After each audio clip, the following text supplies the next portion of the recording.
everybody, what is up? It is I, DPX here. Welcome back to another episode of DPX Talks for about an hour. Today is a special one. I look forward to this every year. It is my WrestleMania recap, specifically WrestleMania 42. This is, fuck out of here. I don't even know if you guys heard that. I just got like some notification on my laptop. But, this is right after night one. Excuse me.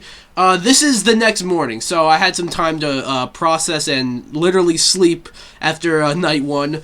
I got some thoughts on that, but don't worry, this will, if you can probably tell by the length of this, it's gonna cover both night one and night two. So we'll just get right into this. I'll say there's been a lot of controversy surrounding this year's WrestleMania. Like, the build to it has not been great, with a select few matches really being the only ones that had, like, solid feuds. There's been a lot of talk about ticket sales, and we'll talk about that in a second. But, first thing I like to talk about is the stage design that they did. And, I saw a lot of people online, they don't like it. And I get it, it's a downgrade from last year. You know, last year they built, like, a whole-ass casino as the set, which looked fucking awesome. This year, not really. They didn't really do that. It's, like, it's like a big screen and another big screen and then two towers, which, you know, make it whatever joke you want to, I guess. But, like, I think it looks cool. Like, yeah, like, you already did the casino, like, aesthetic last year. That's the problem with going to fucking Vegas 2 years in a row.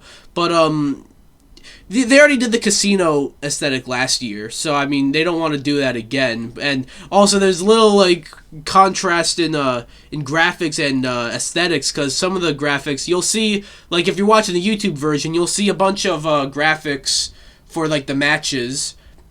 A lot of them have, like, this barren wasteland aesthetic, and then a lot of them have, like, this futuristic aesthetic.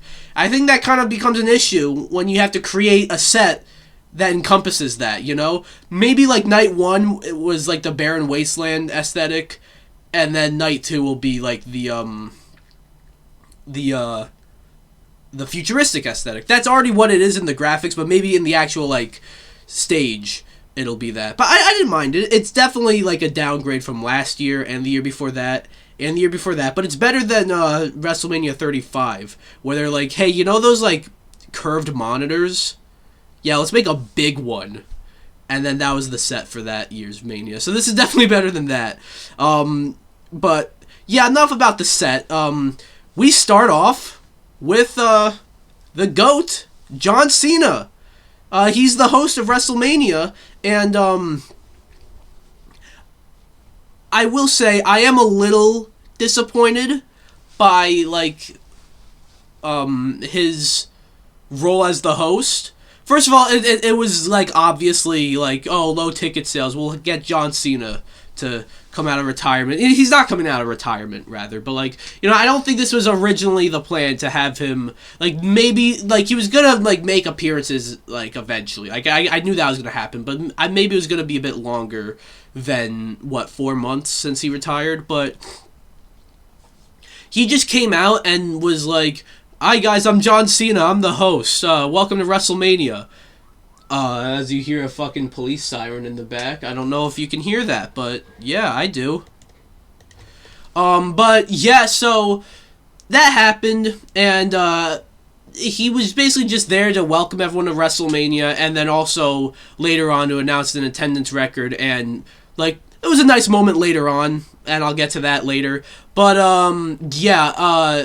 I do think the big moment, like, there's going to be some impromptu match or some big WrestleMania moment, some, like, altercation, some promo going on in night two, because there's one less match, and so there's going to be time, there's going to be room for something like that to happen. It's funny that you're listening to me saying that after it either did or did not happen, because by the time you're listening to this, night two will have already happened. But we're going to get into the matches. you'll notice a running theme here with all these matches. But the first match to open the show, this was on ESPN2, the free version of ESPN. Which, by the way, I am fucking paying $30 a month for ESPN. I'm paying I got a VPN for that. NordVPN, which unfortunately did not sponsor today's episode of the podcast, but can you imagine that fucking segue? That would have been insane. But yeah, so the first match is the team of LA Knight and the Usos versus the Vision, which is Logan Paul and Austin Theory, and then iShowSpeed. iShowSpeed making his like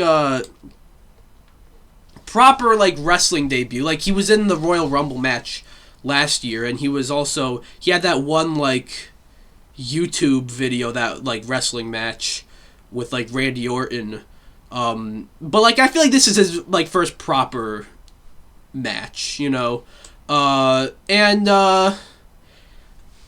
So I will say, so it started with like the Usos coming out through the crowd, which was cool and all.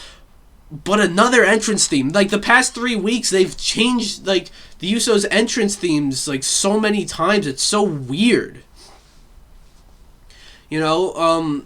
It's just, like, I just never seen that. That's so weird. Stick with something. Then LA Knight comes out in a big-ass, like, pickup truck, which was cool. I'm a sucker for entrances. I think we all are suckers for, like, cool WrestleMania entrances. So even if it's like nothing too crazy, seeing LA Knight come out in like a big ass red pickup truck was pretty cool. And then we got the Vision and iShowSpeed, their entrance, where like you get the multiple camera angles, which I thought was really cool, and like the curtain of the Vision logo, that was cool. So yeah, it was the Usos and LA Knight versus the Vision and Speed. And I was very... So there's been a lot of backlash about the overabundance of celebrities at this year's WrestleMania. And I think rightfully so. There's a little too many of them. But Speed has genuinely been amazing during this. You know, and it's not like he's like perfectly like... He's being used perfectly fine as, like, you know, he's not gonna, like, beat these other guys in a fight. Like, he's kind of outmatched, you know. And the way he was integrated into this, where, like, he got cursed by Danhausen, which led him to, like, accidentally costing the Usos the tag titles, and then, like, so now he's, like, reluctantly teaming with the Vision. Like, I think that's cool and that's funny.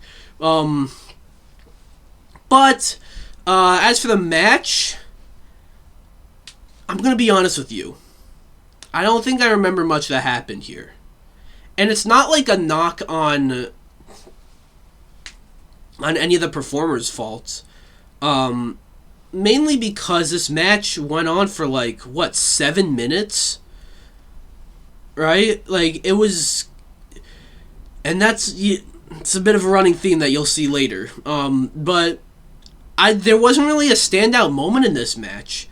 Like, I guess everyone had, like, their time to shine. Everyone got in there. I guess, like, the most noteworthy thing that happened was, at the end, you got, like, LA Knight pushed Speed into Austin Theory. That pissed off Austin Theory, so he started, like, getting in Speed's face and all that, which then led to, Theory getting beaten. I don't even remember who fucking pinned him, if I'm going to be honest. But it led to him getting beaten. So, yes, the Usos and LA Knight won, which was my prediction. If you watch my YouTube short, I said that I think that they would win. So at the end, I also kind of thought something like this would happen. At the end of the match, you got Logan Paul. He's all mad at Speed. So he... beats up Speed, and then he like sets up Speed onto the announce table, but then the baby faces come to Speed's aid, and they beat up Logan, and so they set Logan onto the announce table, and Speed does like a big old frog splash from the top turnbuckle to the announce table, or to Logan Paul onto the announce table. And like, I think the commentators were calling it the iShow splash, which I think is funny that they already just came up. They just like that. Yeah, that's what it's called. But it was a mean ass frog splash from Speed. So he's pretty decent at this whole wrestling thing. I feel like he didn't really get a chance to shine during the match. He was in the match. He did do things, but like nothing really stood out. And I don't think that's like anything. That's nothing to say about like his talent, because we saw him again. He did a pretty mean ass splash after the match. The most interesting things about this match happened after it. These guys were not really given enough time, and I guess it's also because this and another match were in the first hour, and the first hour was free, so they had to like cram it. But like, then they spent like so much time on ads after that. I'm gonna like refrain from like, I'm not gonna like cover the ads every time we cut to ads, but like I was watching on Netflix, as I mentioned, through the VPN. I don't know what it was like for people using ESPN, but with Netflix, it was like after the match, it would cut to an ad break of the new Hulk Hogan documentary coming out. Every single time, by the way, like every time we cut to a commercial break, it was always that, which I guess kind of made it less annoying. Seeing ads is just annoying, so just seeing the same thing, at least it's not like. But at the same, I'm not giving them a pass for that, And then it would cut back from commercial break, but we'd get another random ad, and we're back on the actual thing, and we're getting an ad. And it was too much time given to ads, and I'll get into this later when I get to the other matches. Not enough time given to the matches. So yeah, unfortunately, this match was not great. Nothing really against like the guys in the match. I just don't think they really did anything that crazy. And the most memorable things that happened in the match happened after the match. So yeah, that's that. The next match on the card was the unsanctioned match between Drew McIntyre and Jacob Fatu. They both had pretty cool entrances. Jacob Fatu especially had a cool entrance with like the guys with the torches. I don't want to like say the wrong thing, so I don't know what to call those guys, but it was pretty cool. And Drew McIntyre, he didn't have like a flashy entrance like that, but like he did cut through like this door with a sword, which was pretty cool. And I made a joke because right when the match was about to start, Jacob Fatu jumps over the top rope onto Drew McIntyre while he's still holding the swords. I'm like, yo, you gotta be careful, Jacob. But yeah, they went on to have, I'll say, a pretty solid no DQ match. But an unsanctioned match, I feel like it was lacking like the brutality of an unsanctioned match. The last time we got an unsanctioned match was Kevin Owens and Sami Zayn, which like that match was brutal and it didn't have blood. But apparently how the story goes is Kevin Owens lost the blade, so they couldn't do blood.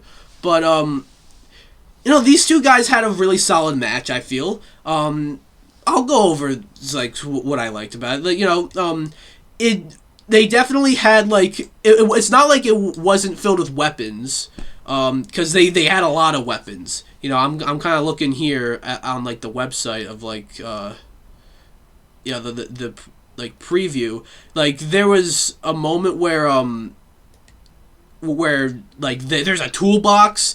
Jacob or Drew like started beating Jacob with like a wrench.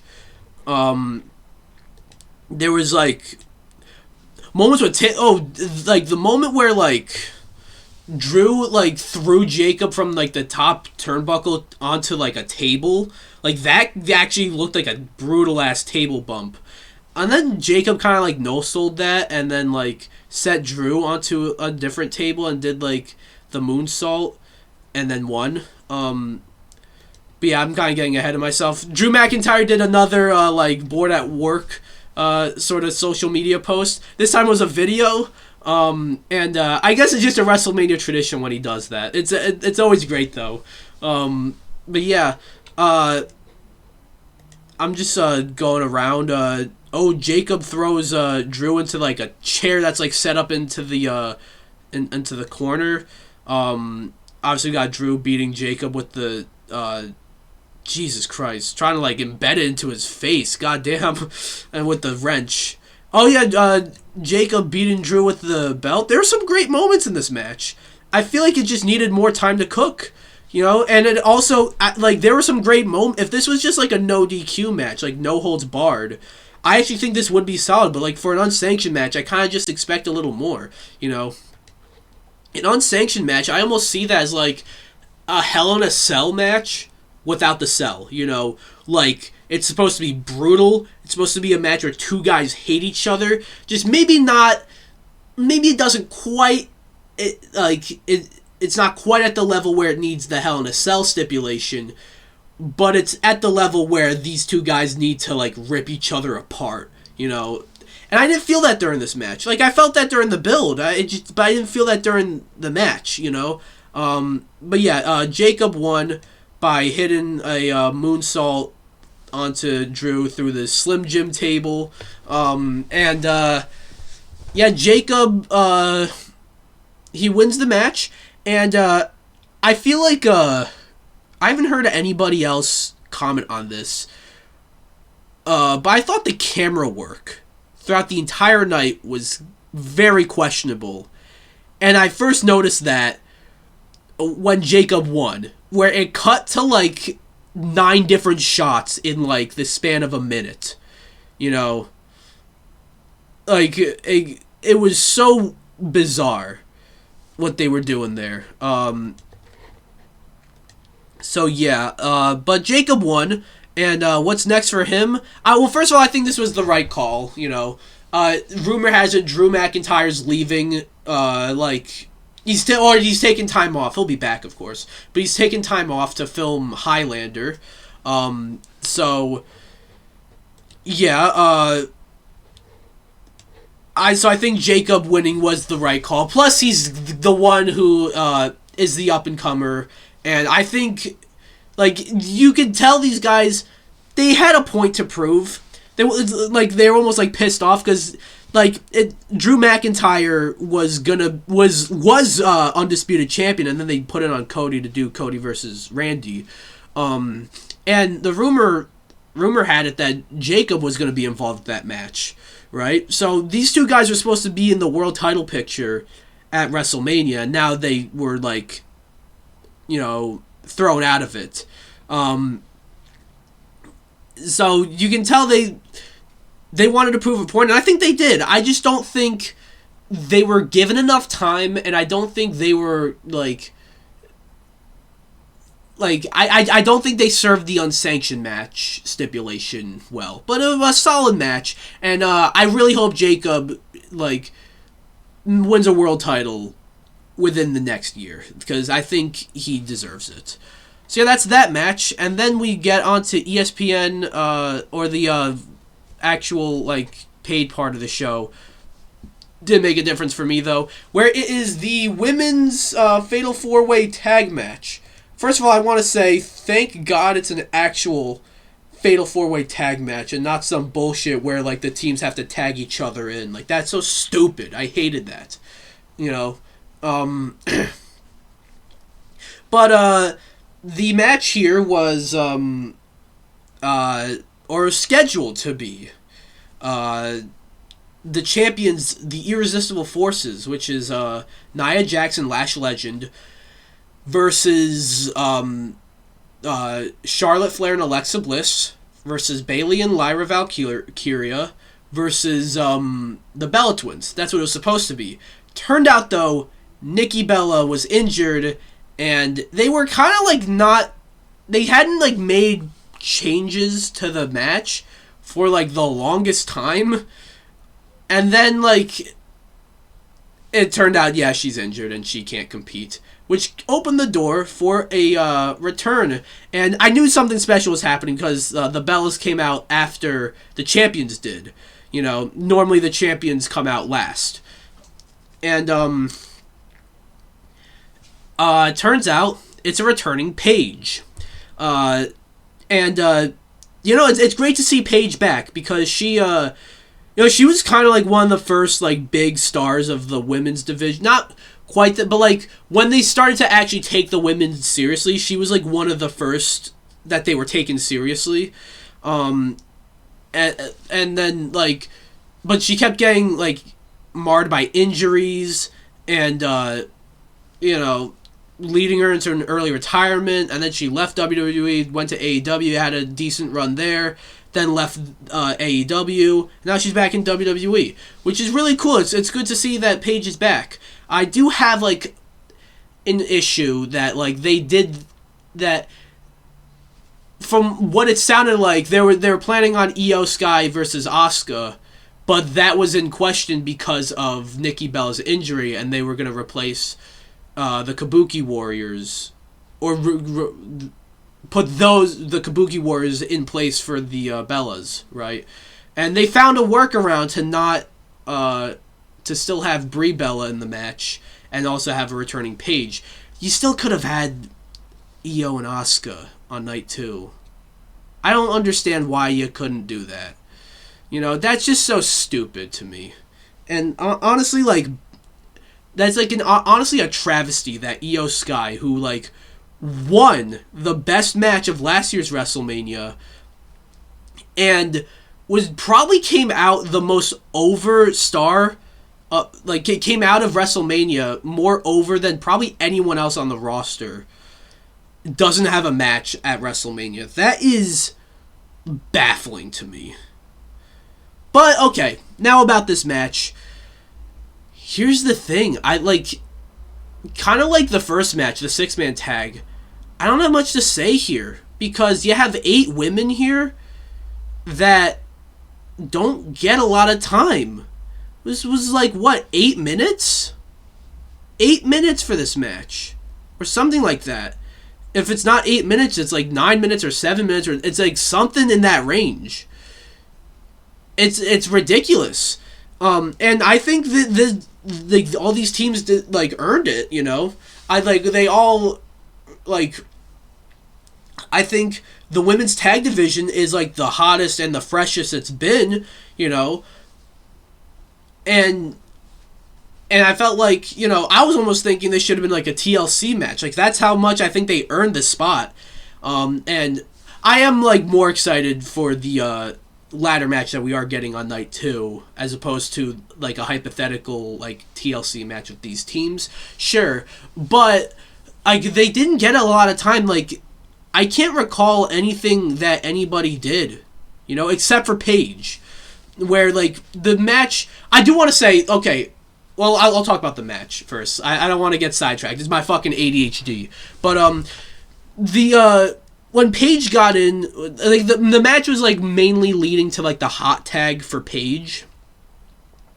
So once she got tagged in, you know, that was the most memorable thing because like, yo, it's a returning Paige. It's seeing her for the first time in like, I don't even know, like, you know, so. Yeah, and you got a cool moment between her and Charlotte where, like, they used to team up back in the day. And they, like, teamed up to, like, throw, who was it, like, Nia Jax or, like, Lash, one of the two, out of the ring. Yeah,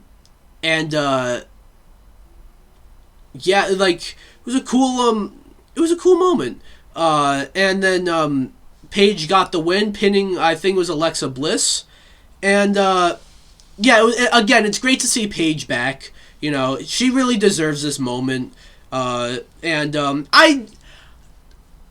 avoided the spoilers, but I was also able to figure out that it was going to be Paige, because here's because I heard all these things separately. I heard Nikki Bella was not clear to compete. I heard that Paige had resigned, and I heard that there was a spoiler of who was replacing Nikki Bella, right? And like I was never spoiled by who it was gonna be, but I found out that there was a spoiler out there, if that makes sense. So I was able to connect the dots and figure out that it was Paige. But it was still cool to see Paige, and I was gonna like go off on a tangent, but then I decided not to and keep talking about the match. The crowd wasn't really alive for most of this, and again, like I don't want to put that on the crowd. First of all, the ticket prices are stupid, so you probably got a bunch of rich people that aren't really like hardcore wrestling fans.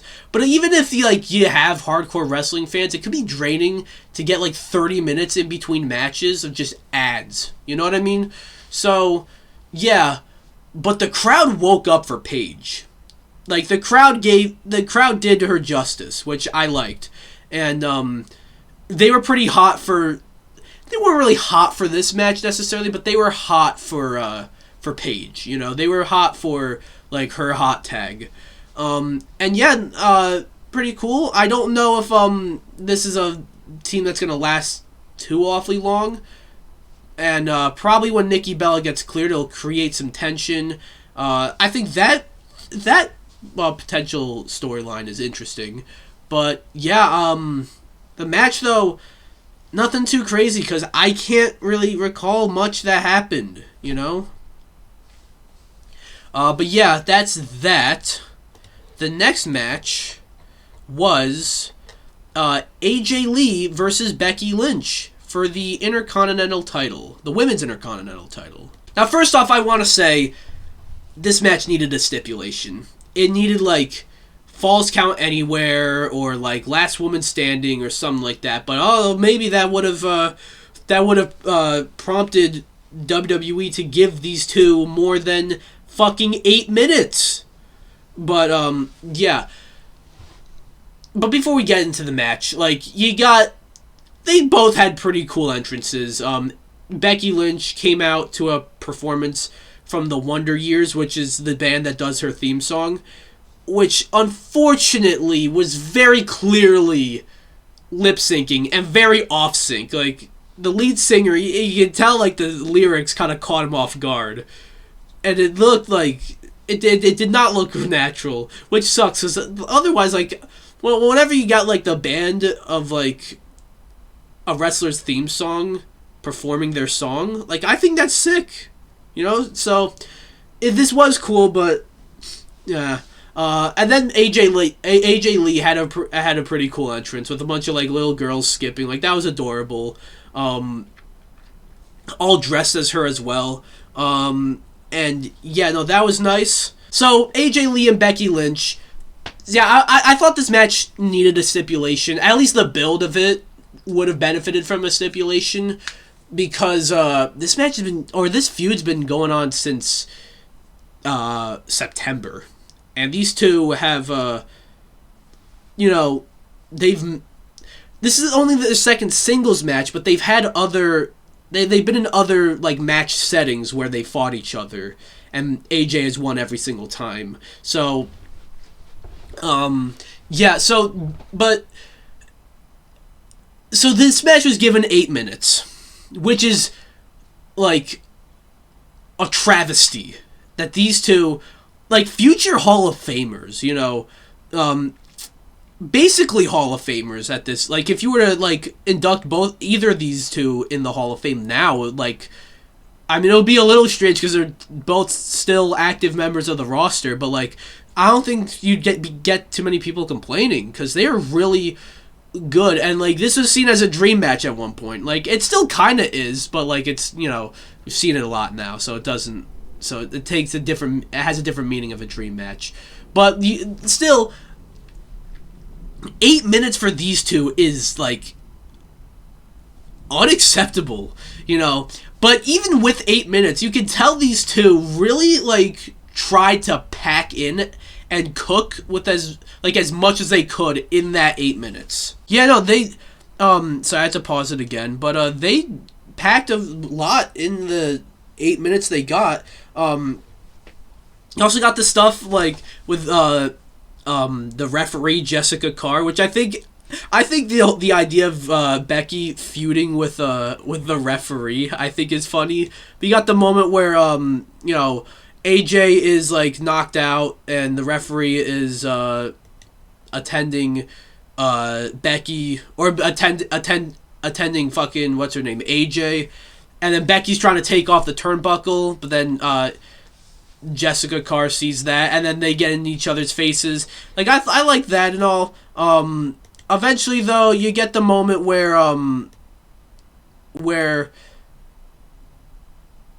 they have like a ref, or no, before that AJ hits Becky with her own super with the manhandle slam with Becky's move, and like that was cool. And then you get the moment where they accidentally knock out Jessica Carr, the referee, and Becky throws AJ into the exposed turnbuckle, does a manhandle slam, 1, 2, 3. Becky Lynch is a 3-time Women's Intercontinental Champion now. And yeah, I thought that was the right move to have Becky finally beat AJ. But the problem, I'm not like very interested to see Becky as champion again. You know, I feel that's nothing against her. You know, it's not that she doesn't deserve like a big win like this. Like, not at all. I feel like she's done everything she could with the title, you know? Now, between her and AJ, like, AJ being, like, the part-timer, Becky was the right call, especially, like, losing every time they fought as well. So Becky was the right winner, but I kind of hope she wins it or loses it really soon, just like, fresh, like, change it up a bit, you know? You know, Becky can't be in the mid card forever. She's like a proven commodity, a proven main eventer, you know. So I think, like, yes, you gotta have her win the feud, but I think then you just gotta have her drop the title to someone else. It could be like an Io Sky, you know, do right by her.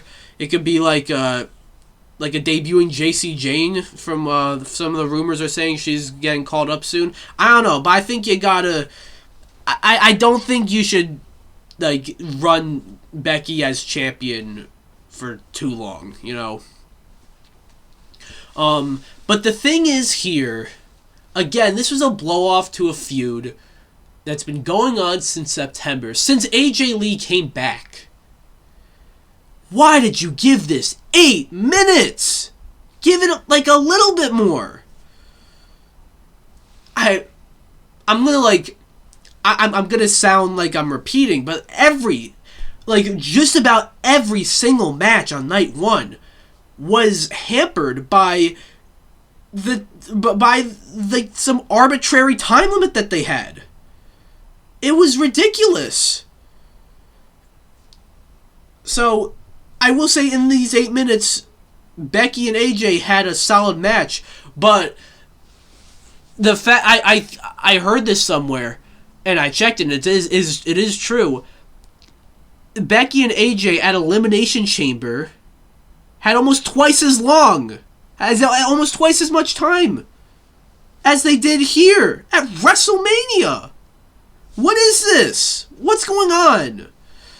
Yeah, there's like something on my fucking monitor that I'm wiping off. But, yeah, thumbs up match, but thumbs down on the fucking, like, time they were given. They were able to pack a lot in that amount of time, and they cooked, for sure. But fuck, dude. Okay, we're gonna move on now to, the next match, which is, on an in-ring level, the match I was most excited for. On a story level, not so much originally, but they actually ended up telling like a good story on the build-up. That is Seth Rollins versus Gunther. I will say, you know, they didn't have like any like very flashy entrances. Although Seth Rollins came out wearing like a jacket that was like there was smoke coming out of it, and he had like these black eyes. You know, I watched WrestleMania's review, and he said it looked like Noob Saibot. And I like that. So Seth Rollins with the Noob Saibot vibe. But, you know, I will say these two guys probably in-ring had the best match of the night. There was another match that happens later on that might be better, but just because it had more time. If this match was given more time, it easily would have been the best match. I actually think it is the best match of the night on an in-ring level. Definitely the best match thus far of like from where we are at WrestleMania at the point of when I'm covering it. And they just had a banger. Oh, excuse me. They just had like a solid like in-ring match. I even forgot. I'm kind of on the website, like, skimming through, like, the highlights of each match, just so I can, you know, because I don't want to take notes while I'm watching wrestling, because then it's kind of like, how am I going to enjoy WrestleMania if I'm just fucking taking notes the whole time? You know what I mean? I don't do it like that. But, they spent, like, a good, like, little while, like, brawling, before the match even started, you know, like, and I thought that was cool, like, that added, like, a lot of heat to the match, and it's weird because this match was kind of thrown together, right? The plan was Seth Rollins and Braun Breaker. Braun Breaker, got injured with a hernia, and then the match for Gunther was going to be him versus Rey Mysterio, but Rey Mysterio was injured. And then so they announced a match between Gunther and Seth Rollins because both their opponents were injured. And then Rey Mysterio like magically was he's good to go. But we'll get to that. We'll get to that when I cover his match in night 2. But so yeah, right there's not much story. But then they actually tried with the story after that. Being like, you know, Gunther made a deal with Paul Heyman, and then Gunther's like, look, if I win this, I'm going to ask you for a favor. And most people are predicting that that's having the honor to retire Brock Lesnar, because Gunther, you know, he retired Goldberg, he retired John Cena, he retired AJ Styles, so he's the career killer now.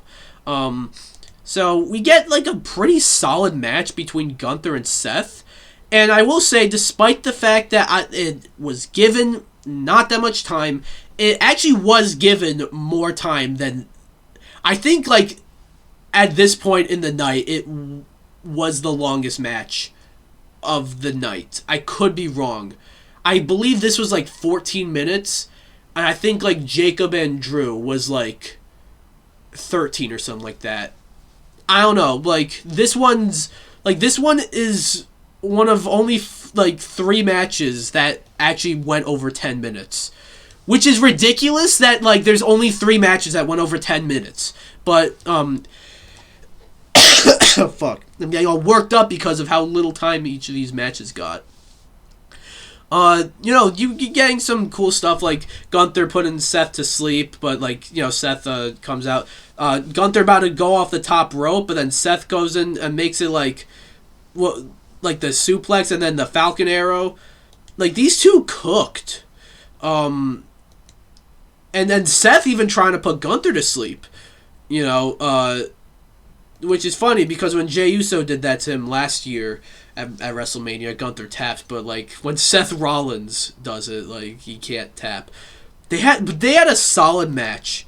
The ending left a little to be desired though, just because they were brawling outside for a while, and I don't know what the referee was doing. Probably attending Gunther, but like, he should be counting them out. But whatever. And then you see Braun Breaker fucking sprinting down, spearing Seth Rollins.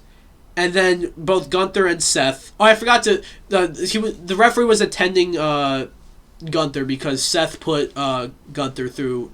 No, he did the curb stomp to Gunther on the announce table, which was pretty mean. As in, like, a mean spot. Not, like, how mean of him to do that. I didn't mean it like that. But like, and, like, it even looked more rough because the announce table did not break. Which, like, you know, if the announce table breaks, like, it looks cooler.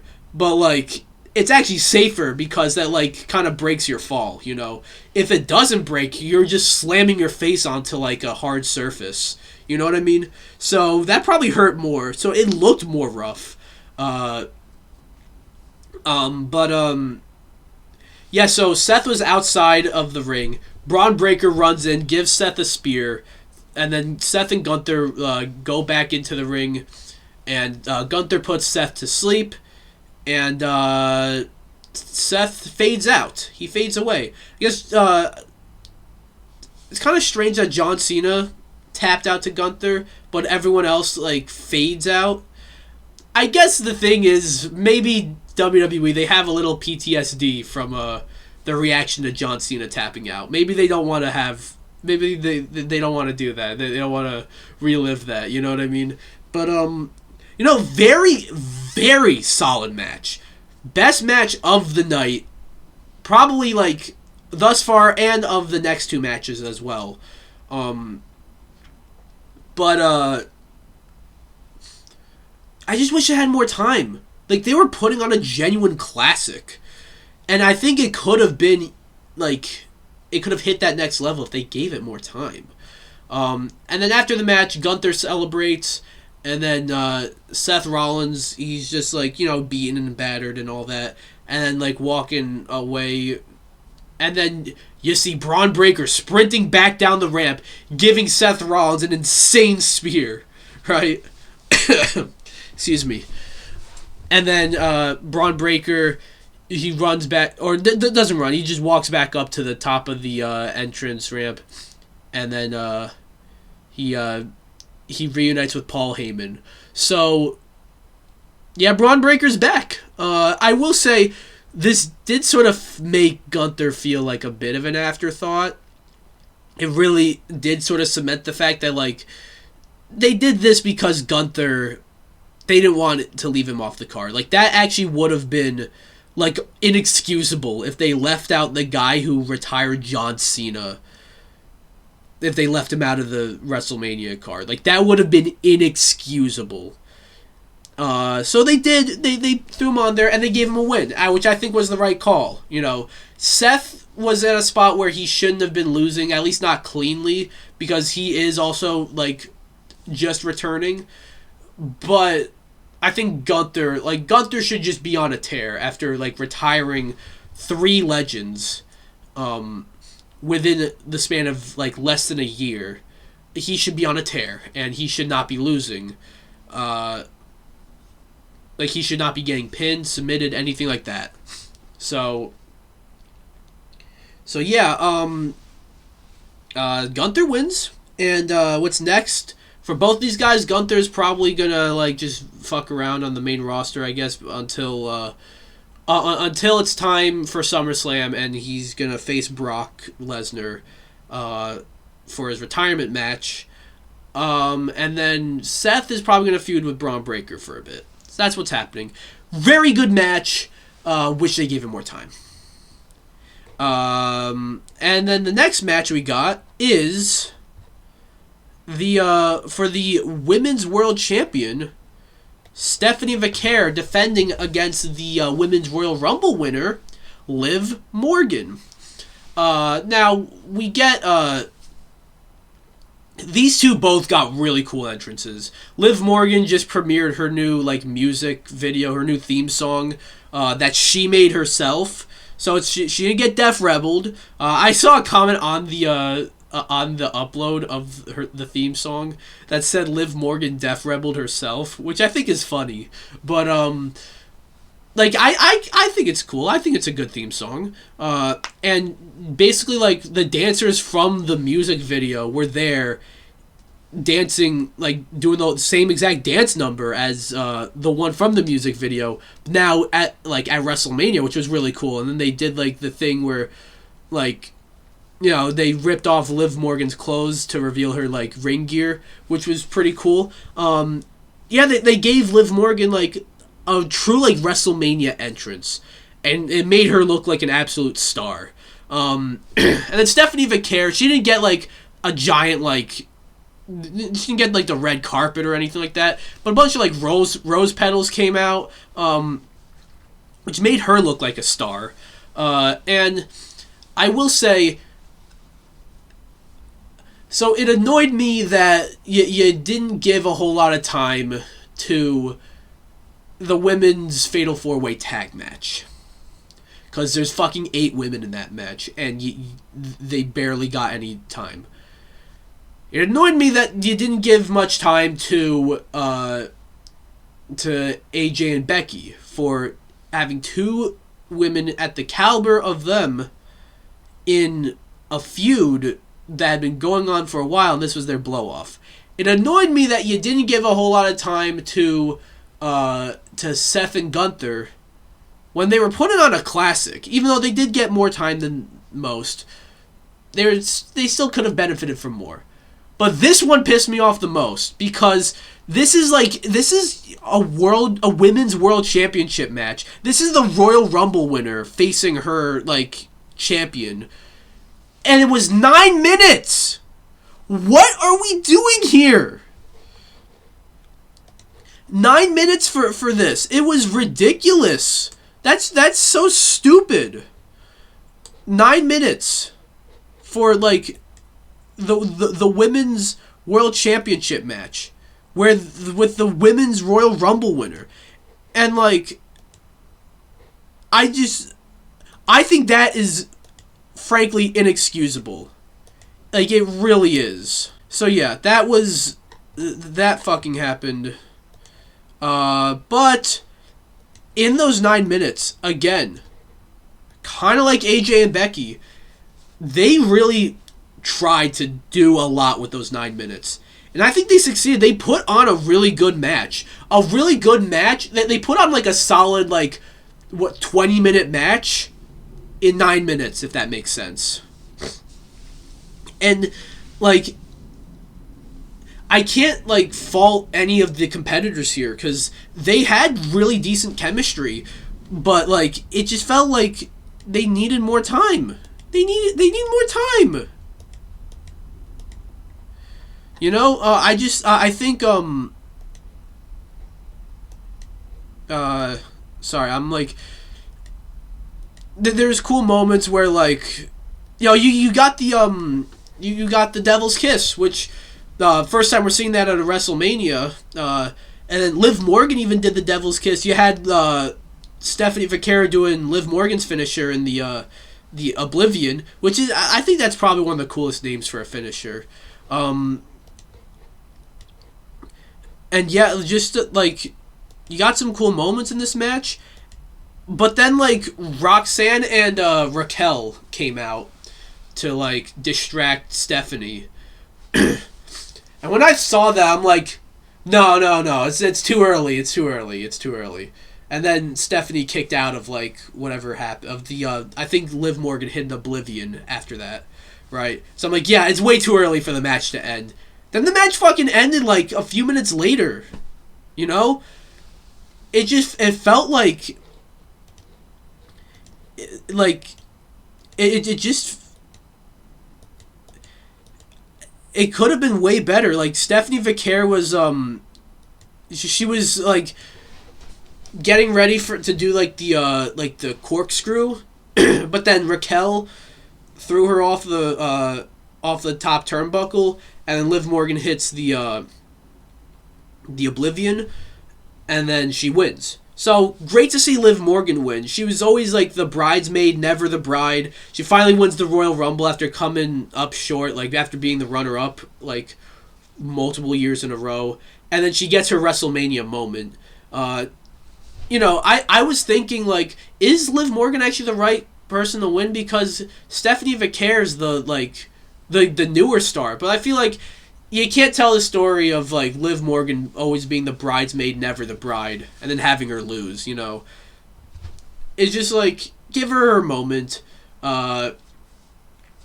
And she did. Like, I was always like, Liv Morgan in 2024 when she had that title reign did a lot to like win me over on her, like as like a legitimate like main eventer, and this just cemented her as that. I just wish they had more time. You know, they just like, I sound like a broken record. Every single match was like fucked over by the like lack of time they had. You know. So it's very unfortunate, but solid match for the time they were given. I just wish it was longer. And then we get a nice... we have... okay, so I mentioned this earlier. John Cena comes out to announce an attendance record. And then we get a surprise return from Bianca Belair. Been cool. That's cool. We've seen her like every now and then, but like she hasn't had a match since last year's WrestleMania. Last year's Classic with Io and Rhea. And then I thought she's going to like announce that she's going to have a match tomorrow or something like that. I don't know. I don't know. I wasn't quite sure what she was doing. But then she like reveals that she's pregnant. So yeah, congratulations to Bianca Belair. And Montez Ford, you know. It does kind of suck that we won't see her in the ring for, like, another year now. Because I think the women's division has suffered because of that. But if there's any reason, like, for her to be out for another year, I think this is the best case scenario, you know. She's having a baby, so congrats. And they, like, I think it was cool the way they revealed that and all that. So, yeah, pretty cool. And then we get to Randy Orton challenging the Cody Rhodes for the undisputed title. There's a lot to say about this match. First of all, it's the only match that actually felt like it had like a decent amount of time. This ran for 22 minutes. And it's the only match that had like a hype video, which is another issue in and of itself. Why the fuck is this the only... it should have a hype video. You know, it should have a video package. Absolutely, because it's the main event. Why the fuck is this the only one that does? You know, I get, like, maybe you don't give one to maybe Seth and Gunther, just because there's not a whole lot of a story there. Maybe you don't give one to, the women's tag fatal 4-way. But, like, Becky and AJ have been feuding since September. Give them a fucking video package. Liv and Stephanie, like, that's a world title match. Give them a fucking video package. They told a good story in the few months that they've been feuding. And then I will say the video package was actually very well done. For Cody and Randy until Pat McAfee, the part where he showed up. And, like, Pat McAfee, like, ruined the feud. Like, I can rant about that, but I don't want to because, like, it's honestly exhausting and it's also not really what this is about. But we get Pat McAfee entering the match. He has a whole ass entrance. Because he just has to be all over this fucking feud, right? So Pat McAfee does his entrance. He flips off the crowd. I can even hear him saying like "fuck you" at one point, you know, and they don't censor that. Randy Orton has a pretty cool entrance, not like a very flashy one, but like they do some cool like Viper effect on the Titantron, which was cool. And then not Randy Orton, Cody Rhodes had a fucking banger of an entrance. It was mainly a video that played, but still, it kind of made me like want to root for Cody. You know what I mean? Like, and I'll get more into that later, the dynamic of like who is the favorite. But it kind of made me like it got me behind Cody a little bit, you know, where it showed like his like look from when he first debuted to like his look from when he was like undashing to his look as Stardust, and then the American Nightmare.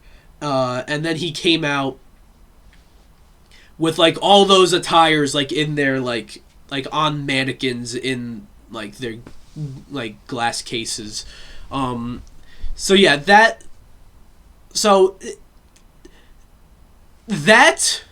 like the hype video and the two entrances honestly did more to make this match feel like a big deal than the actual build did. You know what I mean? And they announce they do the announcements. Pat McAfee announces he announces Randy Orton. And then before the match starts, Pat McAfee starts beating up Cody Rhodes. And then it's a double team.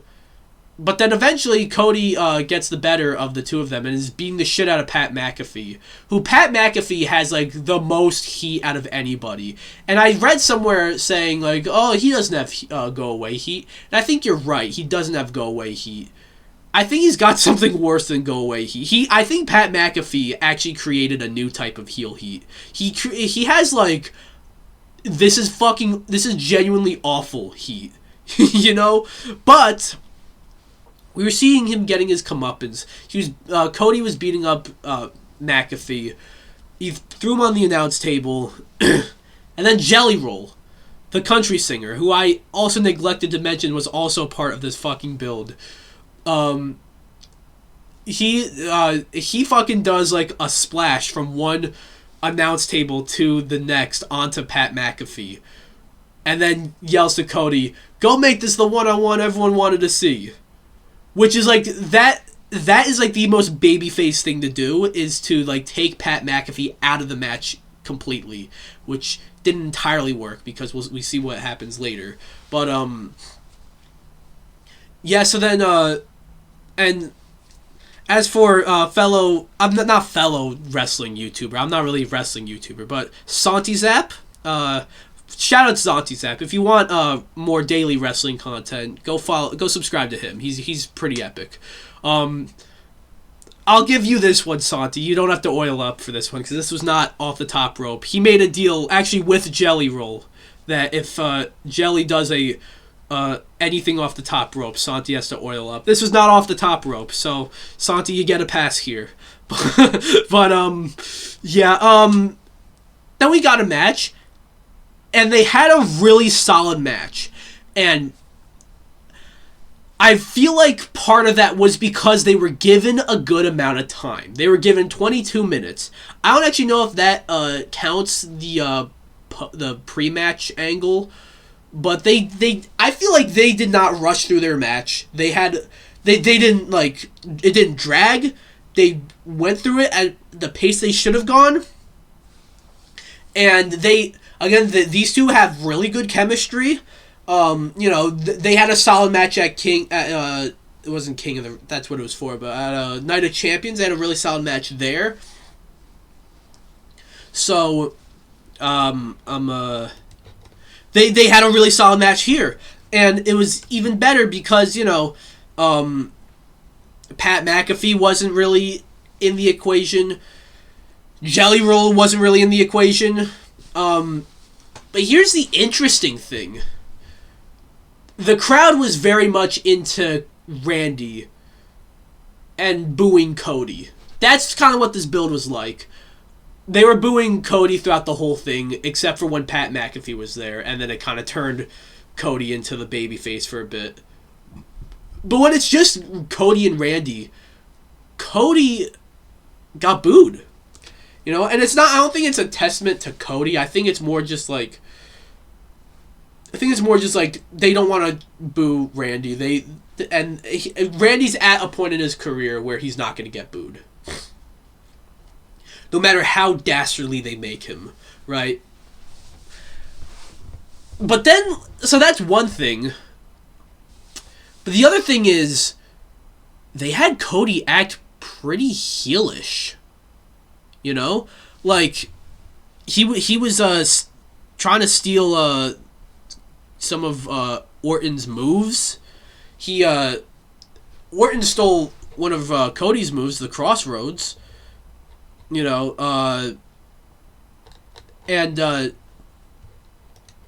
yeah, Cody was just acting very heelish, and especially when you get to like towards the later part of the match.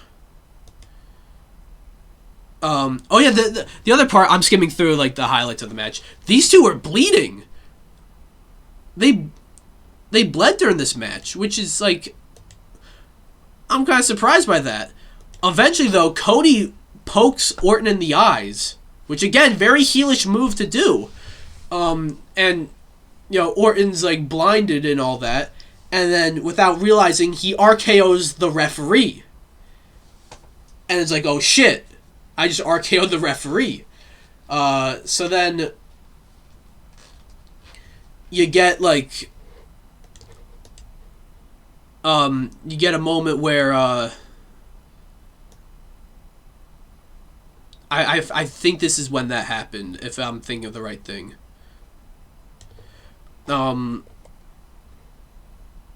I just want to make sure. So yeah. Okay, so you got a moment where Randy's about to low blow Cody. Cody stops Randy from doing that, and Cody low blows Randy, which is again very heelish, but also like kind of like insane to see that, because like I wasn't expecting that. Cody goes for like a Cody cutter, like a super Cody cutter, but then Randy like turns it into an RKO, which was crazy. Like that was an insane RKO, and then you see, but there's no referee. The referee's knocked out. Pat McAfee comes back down, dressed as the referee, does kind of a slow count, and then Cody kicks out.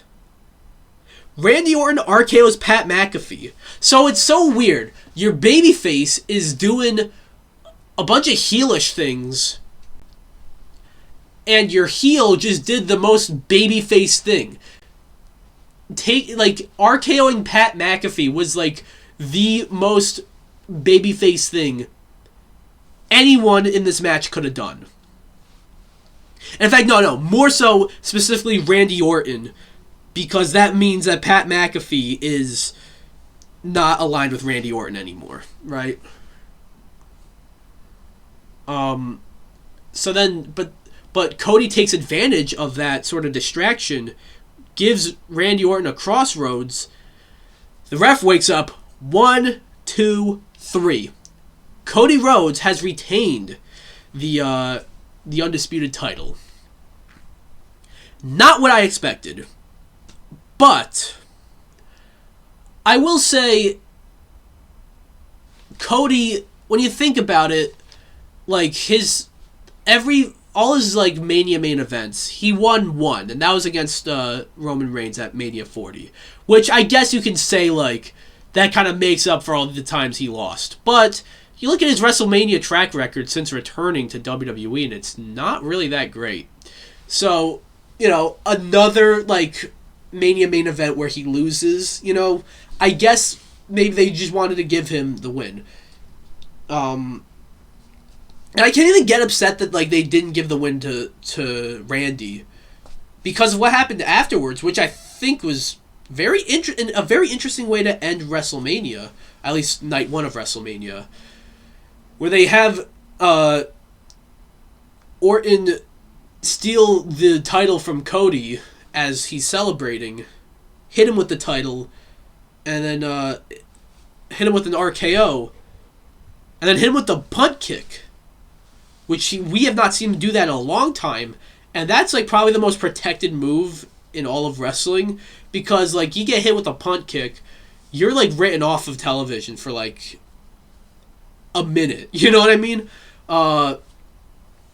So yeah, very interesting way to end the match and end WrestleMania, and they managed to have Cody win, which I was going in thinking that was not the right call, but they managed to make Cody win and still not make me think it's a bad decision because of what they did afterwards, and now I'm intrigued for what they do next. I do think Randy's winning number 15, possibly at Backlash, but I don't know. I just think this was interesting. Hopefully Pat McAfee's out of this. You know, he did make a stipulation saying if Randy Orton wins, then Pat McAfee will never, he will leave the wrestling business altogether. Which is kind of, crazy to think about. I don't think he will leave completely, but at the same time, Orton lost, so... And what does he do now? What does Pat McAfee do now? He can't be aligned with Randy Orton anymore.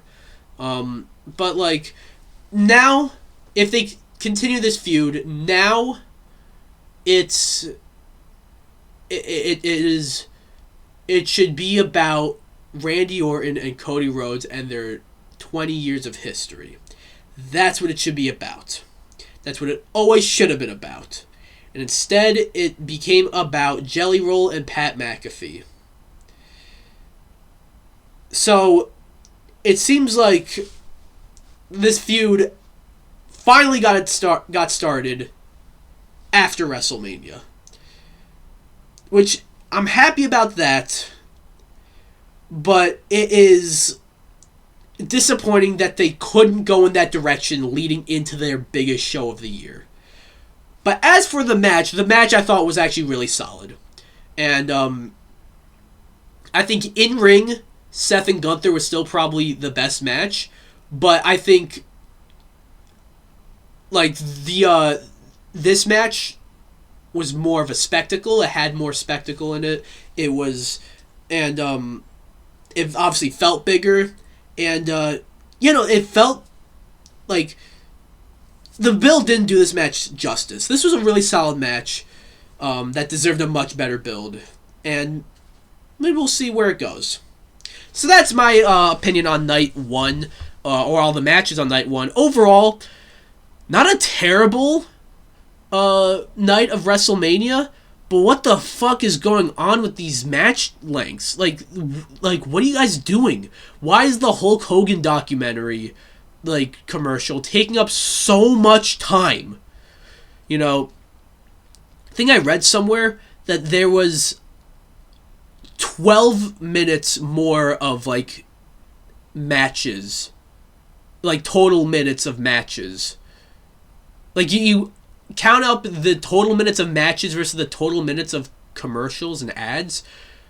The matches are... There's 12 minutes more of matches. That is unacceptable, you know? Obviously there's more. It's more minutes, sure, but, only 12? That is unacceptable. And matches like Liv and Stephanie, AJ and Becky... getting under 10 minutes is inexcusable. And, I feel insulted on behalf of them. But that's my thoughts on night one. It ended well, and we had some good matches. Seth and Gunther was great. Orton and Cody was really good. AJ and Becky and Liv and Stephanie were cooking in the short amount of time that they had. I just hope night two, they figure this out better. Night two's got one less match. That could mean they spend the same amount of time on ads, but they give more time to each match.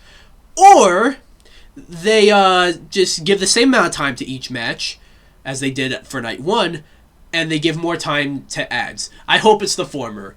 I hope it's the option C. They just shorten the amount of fucking ads we see. But anyways, that's my night one review recap. I enjoyed it. I enjoyed it because it was WrestleMania, but at the same time, it's just what is TKO doing here? Give the fucking matches more time. But yeah, that's night one. We'll be back with night two, in a second. Hey everyone, it is me. I'm back. Here to recap night two. And I'm excited. I'm excited because, spoiler, I actually like this one a lot better than night one.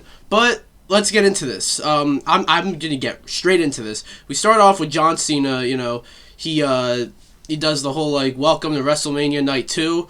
He mentions ESPN and everyone boos. Just because I don't want to dwell on this too long, but I never thought WWE was the excuse me, WWE was the right fit for ESPN, or ESPN's the right fit for WWE. That's a discussion to have for a different time. What I do like, though, is we got a little, like, aesthetic change. That's kind of what I thought was going to happen. Like, the Barren Wasteland aesthetic, like, transitioned to a more futuristic aesthetic. Which, and the way that was done was really cool. So now we go on to our first match. Probably the most anticipated match of this year's Mania. And really had, like, the best build, like, all around, you know. There are other matches that had solid builds, but with a caveat, like, I thought the build for Jacob and Drew was really good, but you had the caveat of Drew's dead title reign. I thought the build between Stephanie and Liv was pretty good, except they didn't get a whole lot of time. But this one, Brock and Oba. Brock Lesnar and Oba Femi had a really good build, and they were given time. So I was worried about this match because I wanted Oba Femi to win. I think we all wanted Oba Femi to win. But you know how WWE are with Brock Lesnar. Brock Lesnar always kind of just felt inevitable, like he was always going to win. So that put, like, some worry in me. But I was still going with Oba. So we get, Oba doesn't have, like, a very special entrance necessarily, like a WrestleMania entrance, but, like, I don't think he needed it, because, excuse me, because the entrance he had was very, like, he already has a very cool entrance, like, normally, and putting that on a WrestleMania stage it just felt special. It made him look like a star, you know, and like, the way he was doing the strut down to the ring, and it kept cutting to people in the crowd also doing the strut. Like, this man needs to be world champion by the end of the year. I'd even say, little spoiler for later, he challenged Roman Reigns on the post show. I think that should be the SummerSlam match. So, yeah, excuse me. Excuse me. I don't know what's happening today. But we got Oba Femi. He had a massive entrance. And even though it wasn't even that flashy, he just had his normal entrance just on the WrestleMania stage. And then Brock Lesnar coming down with Paul Heyman. Then they square off. And, you know, it is just two big guys wanting to fight each other. And, like, it immediately starts. Brock Lesnar jumps right into Oba Femi. Oba does not fall. He keeps standing. He knocks down Brock. Brock is like, you know, this whole build has been like Oba has had Brock's number. Which is why I was also worried, because every time they've, like, interacted, Oba's the one standing tall. So logic would dictate that Brock would win. That Brock would be the one to get his win, you know? But they told a really good story. This wasn't a squash match. This wasn't a one-sided affair. It was really solid, and yes, a lot of matches on night one. This was my complaint, and kind of carried over a bit on night two. Although I didn't feel it as much, but a lot of the match lengths were kind of unforgivable on night one. This one went under 10 minutes, but unlike most matches, this one should go under 10 minutes. You know, the type of matches. Like that's what I imagine from a match between Brock Lesnar and Oba Femi. It's a quick, hard-hitting match, right? So eventually you get, like, Brock Lesnar doing multiple suplexes to Oba Femi, and then even an F5. That doesn't keep Oba down. Oba then, he struggles to get up, sure, but he gets up and hits a choke slam to Brock Lesnar, and then a fall from grace. And then 1, 2, 3. Oba Femi has, I wouldn't say he squashed Brock Lesnar, but he pretty definitively beat Brock Lesnar. The torch has been passed. You know, I feel like a lot of people have been saying, like, Brock should wait for the right person to pass the torch to, right? Brock should, like, the true next big thing, because that was Brock's moniker when he first debuted. The true next big thing should be the one who Brock Lesnar passes the torch to. Obafemi is that. Like, they have struck gold with Obafemi, you know, and I was really worried that they were gonna not have Obafemi win, but he was still my pick to win, because I felt like WWE would honestly rather, like, this is creative, maybe TKO has a different perspective, but I honestly thought that WWE would rather not do the match than do the match and have Obafemi lose. You know what I mean? Because you can tell just how much they are wanting to push him. I mean, his first big feud on the main roster, not even a full 6 months, fuck a year, a full 6 months since debuting, is against Brock Lesnar at WrestleMania and beats him clean. This man, I think he wins a world title at SummerSlam. Like, you gotta strike when the iron is hot with this guy, you know. I was even thinking just crown him at Backlash, but maybe that might be a bit too soon. But at the same time, they basically gave him the biggest win they could give him without crowning him as a champion, if that makes sense. Like, if you're not gonna put a world title on Obafemi right now, having him beat Brock Lesnar at WrestleMania in his debut clean is probably the next best thing, you know. So the torch has been passed. Obafemi is a beast. Kind of funny because Brock Lesnar was the beast, and you know, this was great. It did exactly what it needed to be, what it needed to do. It established Obafemi, and this was on the free version of ESPN, where anyone can watch this. And that was another thing that added to the worry that Obafemi was gonna lose, because it's oh, maybe you want all these casual viewers who are watching it on the free version of ESPN, they're gonna recognize Brock Lesnar. Maybe you want them to see Brock Lesnar win. But now they saw Obafemi kind of destroy Brock Lesnar, so now these new casual fans can be like, oh, who's this guy? You know? And now they are Obafemi fans. This man, you gotta build this company around Obafemi for the next 10, 15, maybe even 20 years. He's quite young as well. So, yeah, I don't have a whole lot to say about the match itself, because it was quick and did what it needed to do, but damn good, and already off to a better start than night one. The most interesting thing that happened, though, was after the match, where you see Brock Lesnar, sitting in the ring, and he takes off his gloves, and he takes off his boots, and he's all emotional. Brock Lesnar's retiring, which is crazy to think about, because this wasn't advertised as his retirement match at all. It seemed like he was gonna face Gunther at SummerSlam for his retirement match. I don't know, if this is his retirement, Brock Lesnar, say what you want about the guy, you know, maybe there are some real life things we learned about with him that maybe paint a certain picture, but he has had an incredible career, and if this is his retirement, and I'll get into why I'm a little uncertain in a bit, but if this is his retirement, he went out in a great way. He went out, I think him passing the torch to a guy like Obafemi is probably a better way to go out than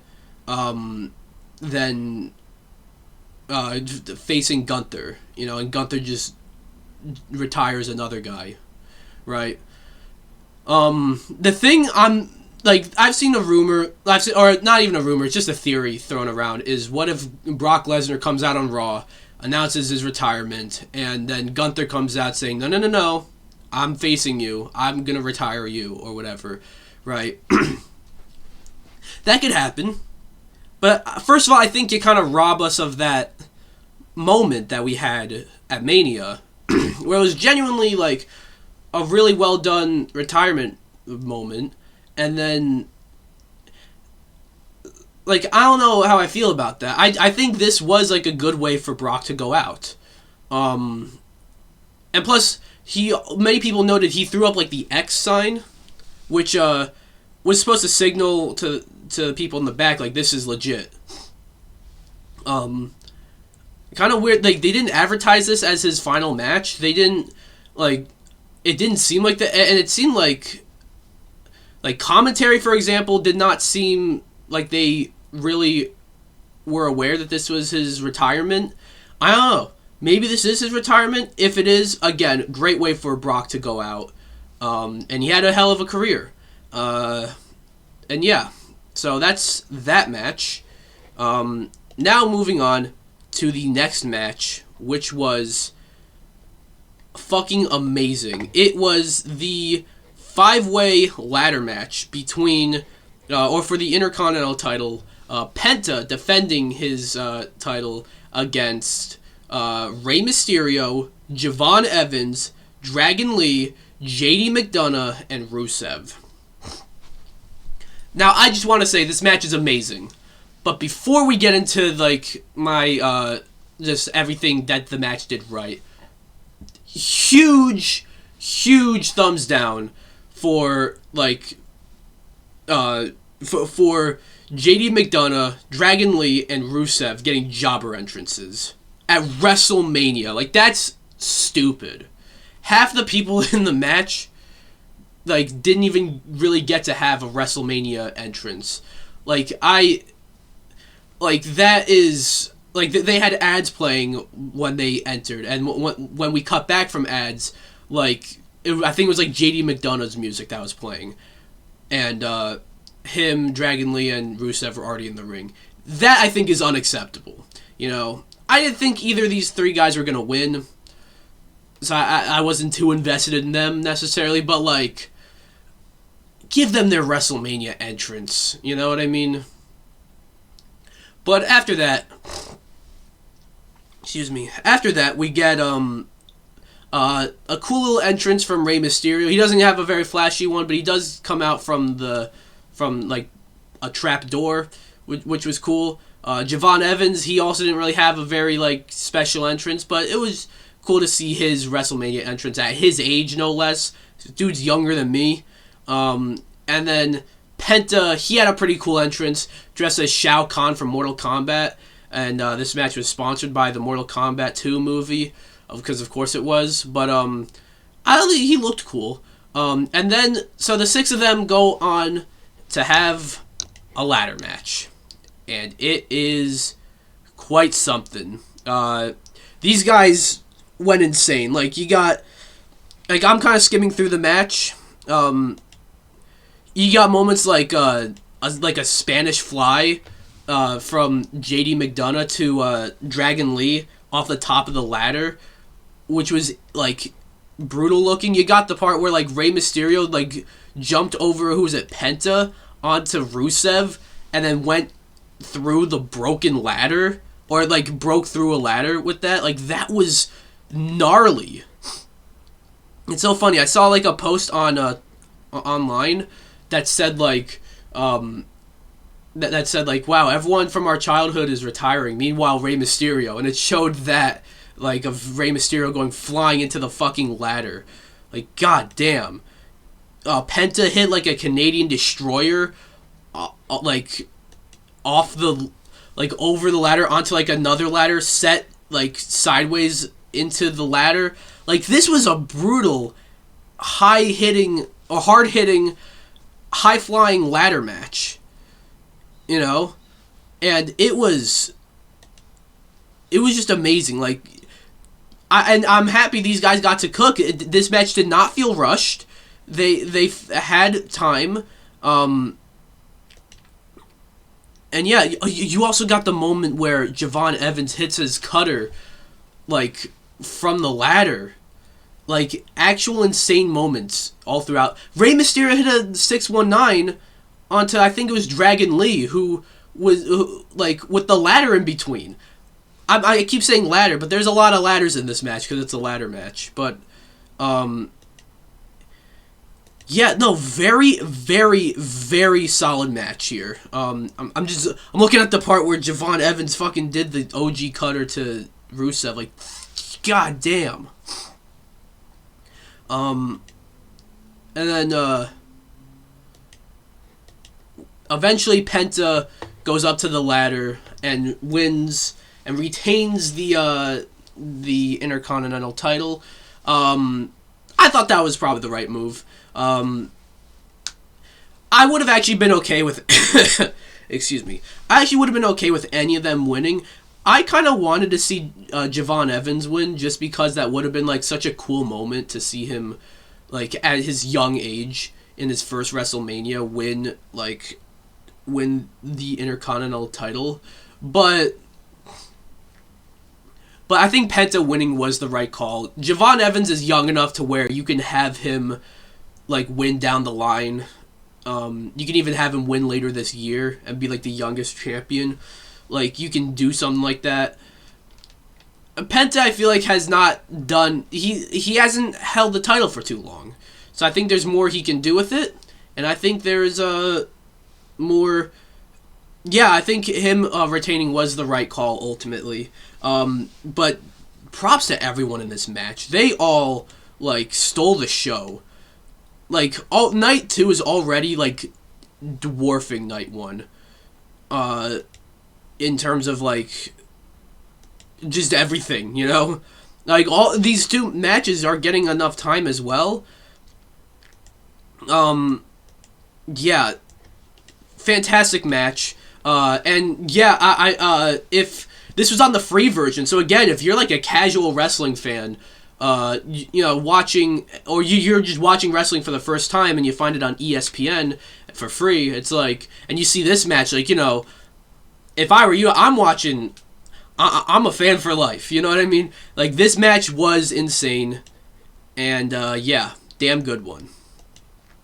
Moving on to the next match, we got, for the United States Championship, Sami Zayn versus Trick Williams. Now, I will say,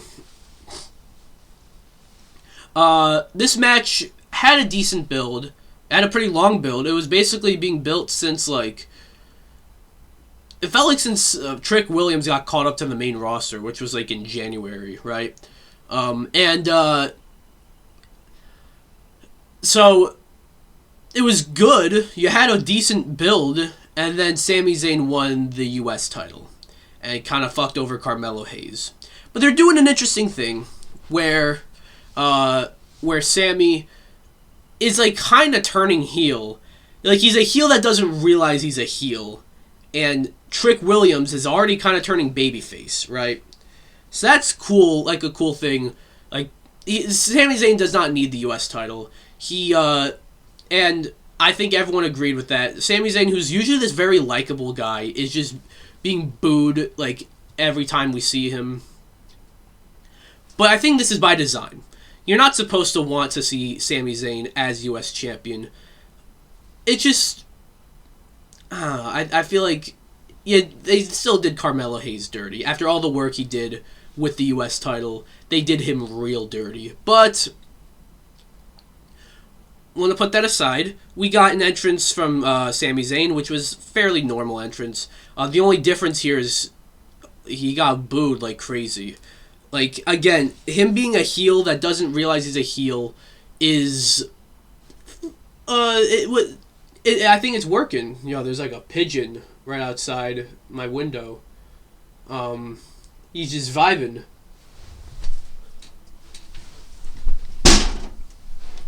Yeah, I just scared the shit out of him. But, okay, so, where was I? So, Sami Zayn comes out.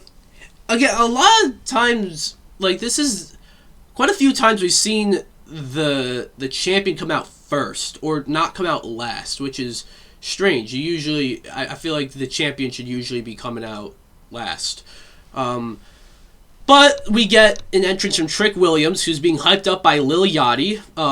You know, again, like, celebrities being involved in this year's Mania. You know, say what you want about that, and I would agree, mostly. Lil Yachty's been used pretty well. He's basically just like a hype man for Trick Williams. Nothing more, really. So, and I think that's, like, a decent way to use him. If you're not going to have him have a match... I think just having him be, like, the hype man for Trick Williams is is the right use of a guy like Lil Yachty, right? And Trick Williams has like this big, this big, extravagant. I don't even know if that's the right word, but this big flashy entrance where like, I mean, like you got the whole crowd chanting "Whoop that Trick," and there's a big stadium of people doing that. It's quite a sight to behold, and the funniest thing was he had this fucking like extension to his jacket that was taking up the entire entrance ramp. Like that was hilarious. Like, and then like what the fuck? You know what I mean?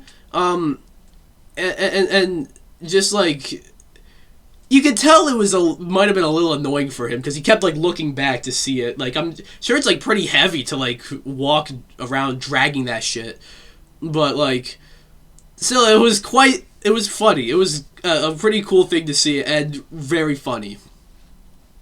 So yeah, Trick and Sami went on to have a match, which I felt like if any match could have been longer, it's probably this one. This one, I'm okay. A few matches were still like most matches actually did hit 10 minutes, but the fact that we're celebrating a match at WrestleMania being like in the double digits is kind of fucking stupid. Like they should mostly be like 10 minutes, and I knew that this was gonna like be a bit rushed when Sami Zayn threw out like a blue thunder bomb like pretty early into the match, or what felt like it was pretty early into the match. But I think the most interesting thing here is that we kind of got a double turn. Sami Zayn was working like a heel, and Randy Orton, he's not in this match. I was going to relate it to that match in a second, but and Trick Williams was working as the babyface. And it's kind of like, I kind of spoiled myself a little bit, but it was kind of like Randy Orton and Cody Rhodes, where Cody really worked as the heel, and Randy kind of worked as the babyface. But except that one was like, it wasn't narratively a double turn. This one felt more like an actual double turn, where Sami Zayn was like he threw Trick out of the ring and told the ref to count. That's not really a babyface thing to do. Like the babyface doesn't usually excuse me. Babyface doesn't usually try to win like that. While you had Trick Williams fighting through it like a babyface. So I thought that was interesting. And they had a decent match. You got Sami Zayn doing like, what was it, like a suplex, like some slam like that to Trick onto the apron, which looked pretty nasty. Sami was just working like a heel. And at a certain point, you get a moment where Trick is knocked out, and Lil Yachty goes to check on him. Not really doing anything bad. He's not really interfering with the match. Sami, like, kicks Yachty, right? Again, kind of a heelish thing to do. And eventually, later on in the match, Sami, like, winds up the haluva kick. But Lil Yachty comes back while the referee isn't looking, and, like, grabs Sami and throws him into the rope, which might not sound like it hurts, but like from what I heard, those ropes hurt like a motherfucker, right? And Trick Williams hits like his move. Sami kicks out. So okay, when Lil Yachty got involved, I was actually worried. Like no, Trick Williams doesn't win the U.S. title because of that, right? He didn't. Sami kicked out. But then Trick hits the trick shot, his finisher, and then he wins. So he had the celebrity interference, but it wasn't the deciding factor of the match, which I think is the right call. The match was still, excuse me, the win, rather, for Trick Williams was still rather clean. Which I think if, like, he's going to be a babyface, he should win clean. And I think Trick winning was the right call. A lot of people are saying, like, if Sami Zayn's still going to be vanilla Sami Zayn, babyface Sami, who like knows he's like better than you, I guess. Like, I don't. If he's gonna keep being that, then Trick should just win. If there's a double turn, then maybe Sami should win. I was of the mindset that there should be a double turn and Trick should still win. I think regardless, Trick should have been walking out of this match as the U.S. champion, and he did. He did. So, sorry, I had to like clear up my throat for a second by drinking some water. Kind of forgot where I was, but I know I was talking about the Trick Williams winning the title. I forgot where exactly I was. But yeah, Trick Williams is, I guess, a babyface now. I guess they didn't have like a full double turn, right? Like you didn't like Sami Zayn was still being a heel, but I could still imagine him coming out on SmackDown and being a babyface. But even then, the crowd's not going to cheer him. Like I think, in order to make the crowd like actually into Sami Zayn again, like they got to turn him heel. They could even turn him babyface again down the line if they wanted to, right? Maybe for when he wins the world title, like they can turn him babyface for that. I don't know, but I think like they need to turn him heel because like that would like. I like the guy. I think he's a solid wrestler, and when he's like an underdog babyface, I think he plays the role really well. But change it up a bit, because he's been playing that role for a while without much of a change. And yeah, I just think this was the right call. You see Trick Williams celebrating with his parents, which is cool to see. And yeah, I think Trick Williams as a baby, first of all, he debuted not that long ago. Like this time last year, he was still in NXT and would continue to be in NXT for quite a while afterwards. Right?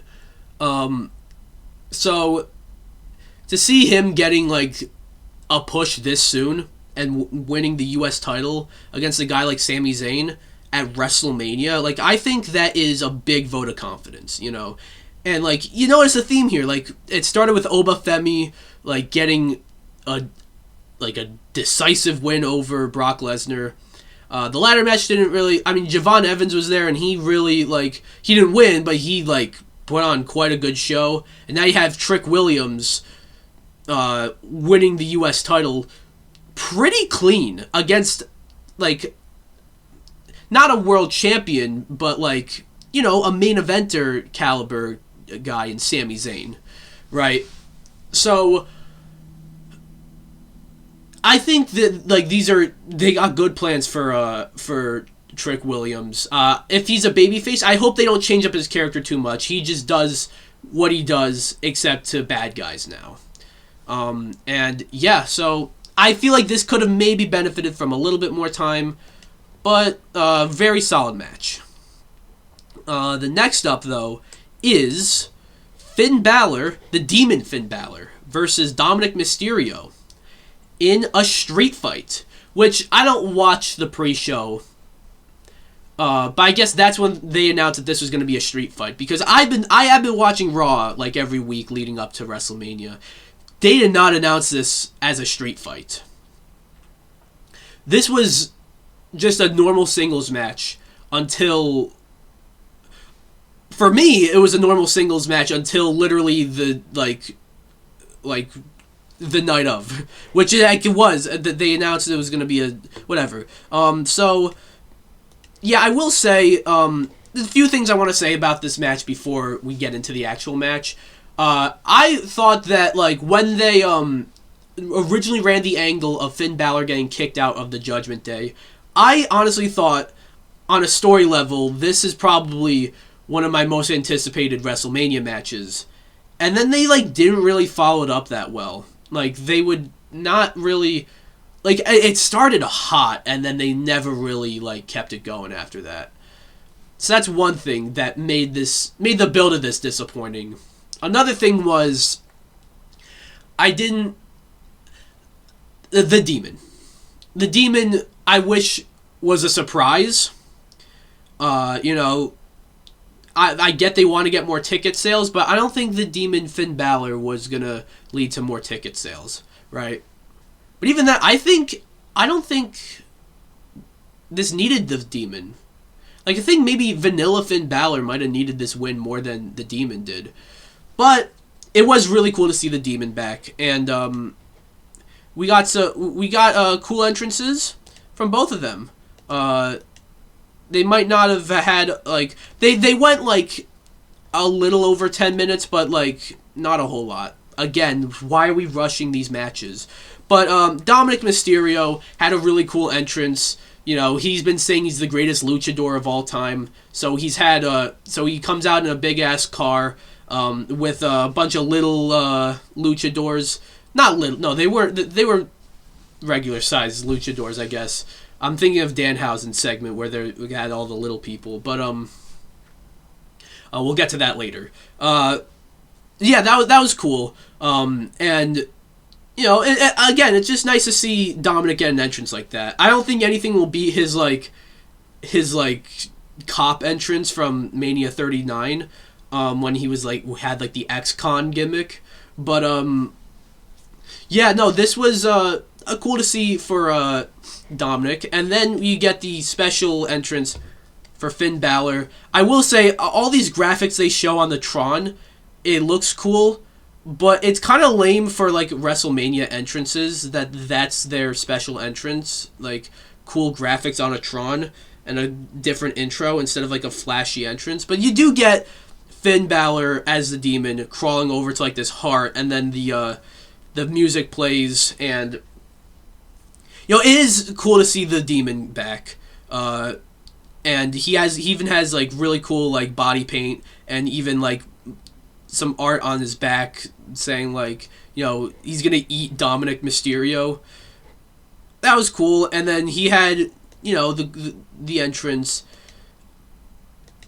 I will say, maybe I'm not the biggest fan of them using the Demon here, but it was a spectacle. It was really cool to see the Demon.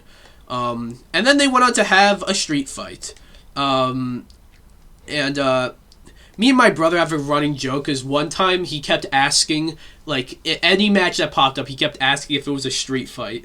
So now we have a running joke that his favorite match type is a street fight. So when we randomly found out that this was a street fight, we both popped off. But, yeah, so they went on to have a decent... They had a solid match. They got, a spot with a bunch of chairs, a few tables, kendo sticks... It's kind of what you'd expect out of a street fight. This was... I do feel like it was a bit similar to the unsanctioned match from night one.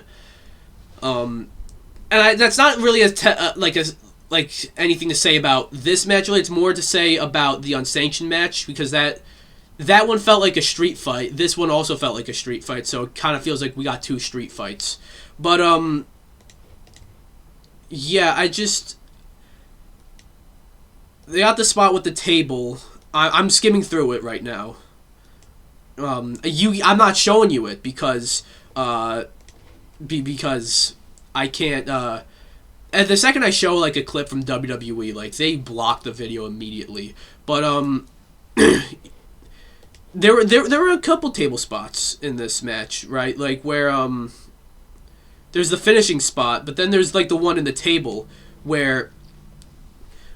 Demon Finn, he was about to do the running drop kick to the missile drop kick rather to Dominic, but Dominic stops him and throws him right into the table in the corner. And then there's the other table spot later on where Finn sets up Dominic onto the Slim Jim table and then does the coup de grace, a pretty mean coup de grace by the way, to Dominic on the table, and then 1, 2, 3, Finn Balor. The Demon Finn Balor wins in this street fight. Pretty cool. It's been a while since we've seen the Demon win. You know, the Demon is supposed to be this, you know, this certain form, this certain thing that Finn Balor pulls out when he needs to win, right? So the last couple of times we've seen him, he lost. So it was cool to see him win here. I do feel like vanilla Finn Balor, though, needs a win. Because Finn Balor has kind of just been a part of the Judgment Day for a while. Yes, he has, because the Judgment Day, but he has just been one of the members. Like, it felt like he wasn't really Finn Balor for a while. It sort of felt like just a guy in the Judgment Day. Now he's on his own, and I'm interested to see what they do. Because at a certain point, it felt like maybe the Judgment Day doesn't need Finn Balor, but I think Finn Balor needs the Judgment Day. I hope I'm wrong. But I'm not quite sure where exactly he would fit onto the main roster without the Judgment Day. Like, I feel like he would need to move to SmackDown just to completely, remove himself from feuding with the Judgment Day. Maybe this feud isn't over, but I kind of think it should be. I think it should be over. Just because, I guess there's more legs. You can do a bit more. But I feel like I'm interested to see Finn Balor away from the Judgment Day. And yeah, decent match here. Again, could have benefited from more time. It was 10 minutes, sure, but could have been longer. So yeah, that is my thoughts on that. Then we got the WWE Women's Champion. The match between Jade Cargill, who had a cool entrance graphic. Again, a lot of these special entrances are just graphics on the Titantron or special intros, which is kind of disappointing. But Jade Cargill still had a pretty cool thunderstorm entrance, and then she came out in something you'd see out of the Met Gala or some shit, you know. And then Rhea Ripley came out in white, which is a bit of a different look for her. And then the commentators say that the white is supposed to be her time in an insane asylum, which is not what I was getting at originally. But I think she looked pretty sick in the white. And then Rhea Ripley and Jade Cargill went on to have a match, and I will say, a really solid match. First of all, I will say the build to this match was poopy, okay? This build, had it not been for the Randy and Cody feud inserting Pat McAfee in there, had it not been for that, this probably would have been my least favorite build going into WrestleMania, right? It's just it wasn't for a lack of trying. I think I said, Stephanie and Liv had a really solid build, even though they barely get any screen time. They were able to do a lot with a little bit of time each week. Rhea and Jade didn't do a whole lot with a lot of time each week. The whole story was Jade tells Rhea I'm bigger than you, which is, I guess, an interesting dynamic, because Rhea's usually this big powerhouse. And now she's kind of at a height and size disadvantage against Jade, which is an interesting dynamic to go into, but they didn't really utilize that in the lead up to the match. But I think they utilized that pretty well in the match. People say Jade Cargill is a bad wrestler. She can't wrestle. And look, she's not the best wrestler. She's not putting on 5-star classics, but I don't think she's that bad. I think she's decent. But this match, I think, probably her best match, period. This is probably the best Jade Cargill match. And again, they told a good story within the match of Rhea's at a size disadvantage, and also they told a good story about they kept trying to avoid getting hit by the other's finishers, which duh, but this time you get people kicking out of finishers. This time, whenever Rhea would set up Jade for the Riptide, or Jade would set up Rhea for the Jaded, it would they would always break out of it, right? you would never get like a false finish. You would never get like one hitting their finisher and then kicking out of it. You know, it was always like once you saw one of them actually pull out their finisher and hit it, that was it. That was the end of the match. But you had cool moments like Jade Cargill throwing out like a fucking one-winged angel, like Kenny Omega's move, and she did it pretty well. Like, it looked pretty sick.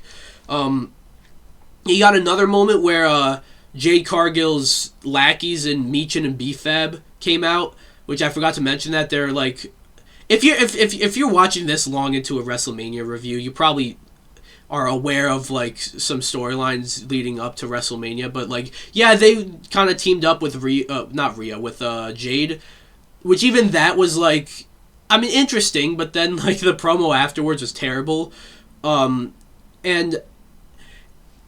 like the way they were thrown into the match was cool. Like, it didn't become like a whole ass like Bloodline rules affair with like the referee kept getting distracted, so Michin and B-Fab kept beating up Rhea, and then Io Sky came in to even the odds, even though it's not really even because it's still like 2-on-3, but like she came in and beat up Michin and B-Fab. So Io didn't get a match, but at least she did get like a Mania spot, right? Sorry, I had to get up and do something real quick. I do remember I said Io at least got a spot. I do wish she was able to get a match, but whatever. But yeah, so that happened. She evened out the odds, and then Rhea is about to hit a Riptide on Jade. Jade counters it. She reverses it into the Jaded, I believe. And then right? Yeah, she reverses it and she boots Rhea in the face and then puts her up for a Jaded, but then Rhea counters it into a Riptide, and then Rhea wins. 1, 2, 3. She is the new WWE Women's Champion. People are upset that Rhea Ripley is back in the world title picture, and on the one hand I get it, right? They were doing actually interesting things with her, giving her side quests in like sort of like the upper mid card. Like, that was interesting to see. Let's be real, their most popular female star in Rhea Ripley, that was interesting to see her go on side quests. But she is like your most popular star. She is kind of inevitable. I feel like she was going to win this back. Plus, I feel like I was back and forth about who was going to win this. You know, if you watch my prediction shorts, I said I thought Rhea was going to win. But that was the one I was honestly least sure about. Because going in to WrestleMania, I was kind of like, I was still debating whether or not, like, is she going to win, though? I genuinely don't know. Because because Jade can still, she could probably actually benefit from this more. Plus, there's still, like, the whole thing with Bianca Belair that would, like, Jade's title reign kind of needs that. Well, that kind of was put to rest once Bianca announced her her pregnancy. So then I realized there's no Bianca Belair to wait for, really, so Rhea's going to win. And she did.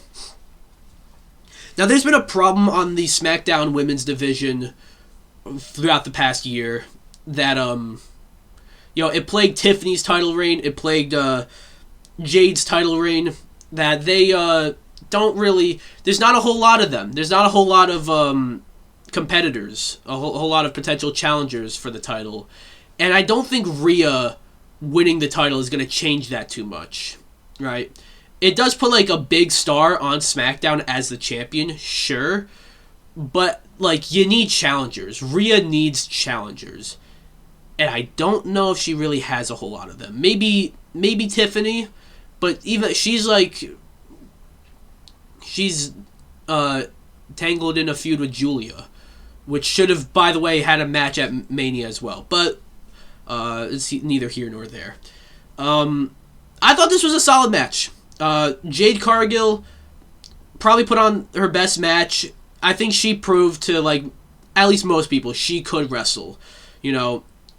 And it is disappointing that her reign was as long as it was and had, like, 2 defenses? Like, once against Jordan Grace, and I don't even know who the other one was against. I just heard that it was 2 defenses. Yeah, like, she could have done a whole lot more. It's really disappointing. But I'm interested to see what Rhea's championship reign looks like now that she's on SmackDown. So, like, a new, like, change of scenery for her. So yeah, that's that. Next match, or before we get to the next match, we get a little segment with John Cena announcing the record and says, like, or the attendance record, and says, like, you know, now my duties as host is done, so goodbye everybody. But then The Miz and Kit Wilson come out saying, like, we want a WrestleMania moment. Cena shakes hands with The Miz, and then he goes to Kit Wilson, is like, sorry, who are you? And then shakes hands with Kit Wilson. And then we get Danhausen's theme. Danhausen gets his WrestleMania moment, coming out on, like, a little tank with a bunch of Little Hausens, as they're called. And then, like, there's a little exchange of words between, like, John Cena, Danhausen, and The Miz and Kit Wilson. It seems like John Cena was afraid that Danhausen was going to curse him, but no, he just shook his hand. And then Danhausen sends all his Little Hausens he sends one of them to punch, to give Kit Wilson a low blow, and then a bunch of the Little Hausens started dogpiling on Kit Wilson, and then Danhausen gave The Miz a low blow, and then all the Little Hausens carried The Miz out of the stadium. And then, that was before that happened. Before he got carried out, Danhausen did, like, the 5-knuckle shuffle to Miz, and did the whole John Cena thing. So that was cool. Cool little segment. And yeah, I'm happy that Danhausen got his WrestleMania moment. It wasn't a match. They didn't have a match, but you know, Danhausen's probably been the most entertaining thing on both Raw and SmackDown throughout the past, like, month. So I think he earned this. And Kit Wilson has also been very entertaining on SmackDown for a while. So he also earned this spot. So yeah, that was cool. But then we get to the main event. It is CM Punk versus Roman Reigns. And we get a video package. Again, this was the only video package that happened. Now, I did see on the YouTube channel there are video packages for other matches, but they didn't air during the show. This is the only one that aired during the show, which, again, I think that is unacceptable. That you have like one of the world title matches in Rhea versus Jade, not giving, like, even if the build wasn't good, like, it's still, like, a match for the women's champion. Give it a build, or give it a video package, you know, or, like, Finn and Dom. There's, like, there's a lot of history there with the, like, I mean, it's a kind of an angle and a feud that's been building for a while. Like, give that a video package, you know. And again, I get it. They did get video packages, but not on the show, which I think is unacceptable. But we did get a video package between Roman and Punk, which was very well made and got me hyped for the match.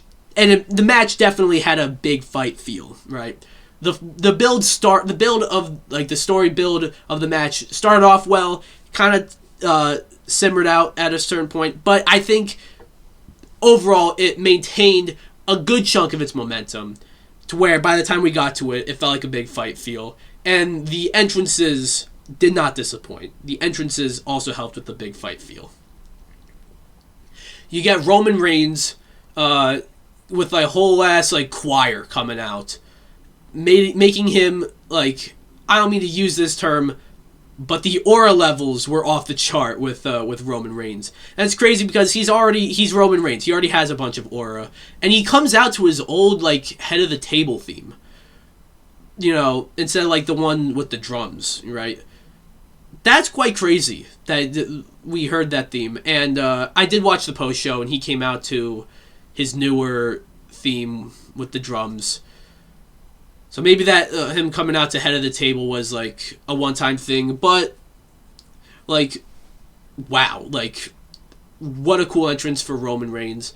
And then CM Punk had another cool entrance where it used like his theme song from Ring of Honor, and it showed him like on top of like the stadium on Allegiant Stadium, and then showed like flashing through a bunch of like pictures and videos of CM Punk throughout his career, and then the like video ends. CM Punk is going up to the entrance ramp. Silence, no music. He kind of makes his entrance. He does it's clobbering time, which the crowd says in unison with him, and then the music starts. Quite an entrance. These two, I think, may have had the best entrances of WrestleMania this year. Maybe tied with Liv Morgan. She had a fantastic entrance too. Cody had a pretty cool entrance too. But I think these two might take the cake. If not, then maybe they're top 3 with Liv Morgan. But yeah, that was like, ooh, I got excited just from watching that. And then these two guys, they went on to have an amazing wrestling match. And I was so invested in it, and I guess it's because, like, under the Triple H era, we've come to expect a bunch of interference, a bunch of shenanigans. This match did kind of set itself up to have some interference, sort of. Like, the Usos were a part of this build, you know, although it seemed like we kind of resolved their involvement. There was even some worry that Pat McAfee would get involved because, like, while feuding with Cody Rhodes, he was also sort of feuding with CM Punk. Like, they were taking jabs at each other. They weren't, like, but still, no one interfered, which was great. These two just had a classic match. They really did. A moment where CM Punk bleeds, like, and I will say this, my only problem with the match was the amount of time they spent outside of the ring without the ref counting, and then Roman just takes the steel steps and hits CM Punk with them, which should have been a DQ. I get it's the main event of WrestleMania, and you're not, like, I would also be complaining that we got, like, a DQ finish in the main event of WrestleMania. But at the same time, like, I don't, like, why, like, what's the point of that? Like, you know, but other than that, though, just cracked a bone right there. But other than that, though, fantastic match. I'll go through some of the highlights of this match. You get, you know, they're brawling outside in the crowd for a bit. The part where Roman hits CM Punk with the steps came after CM Punk was like, yeah, his legs were tied up on like the top turnbuckle, hanging outside of the ring, and like Roman was just beating him, which was like quite crazy. You know, you can tell they hate each other. Which, again, this should have been, like, it is kind of hard to suspend my disbelief a little bit when Roman just blatantly picks up a weapon and just hits Punk with it. And then he gives Punk a powerbomb onto the announce table. So, like, the story of this match is quite, like, amazing. And I'll get more into that later. But you get stuff like Roman is winning, is like beating Punk for most of it, and then Punk like manages to bring it around, and like there was one moment where they like reversed like a bunch of moves. Like I forget exactly what it was. Let's see if I can find it. But like Roman had like Punk in like a guillotine, which turned into an anaconda vice, which turned into a like guillotine, which like it was kind of fucking crazy. See if I can find it. Oh, there was also a moment where Punk like took off the tape from his fist and threw it on the floor, and then the ref had to pick it up to like throw it away. And then because the ref wasn't looking, CM Punk gave Roman a low blow. Like, I don't see that as him turning heel, even though that is a heelish thing to do. I see that more as like Punk getting real desperate to win. And then he does like an elbow drop to Roman through a different announce table, and like, just wow. They have like a fantastic match. I can't find the moment where like they reverse like a bunch of shit, but that was like one of the craziest parts of the match where I mentioned it earlier, but like Roman had Punk in like a guillotine. Punk reverses it into like an anaconda vice, which gets reversed into a roll up, which gets reversed into like a guillotine, and then reversed into like a sharpshooter. Like, it's kind of crazy like how many, like, these two just have great chemistry with each other. They put on a classic. And then the story they tell throughout the match is CM Punk, he's got fight in him. He does not want to give up, and neither does Roman Reigns. CM Punk, at his like kind of older age, he's pushing 50. He's not giving up, and at a moment, there's a moment where Punk basically has the match won, and he puts Roman up for a go to sleep, and he hits Roman with the go to sleep, and that would have been it. He would have just won right there.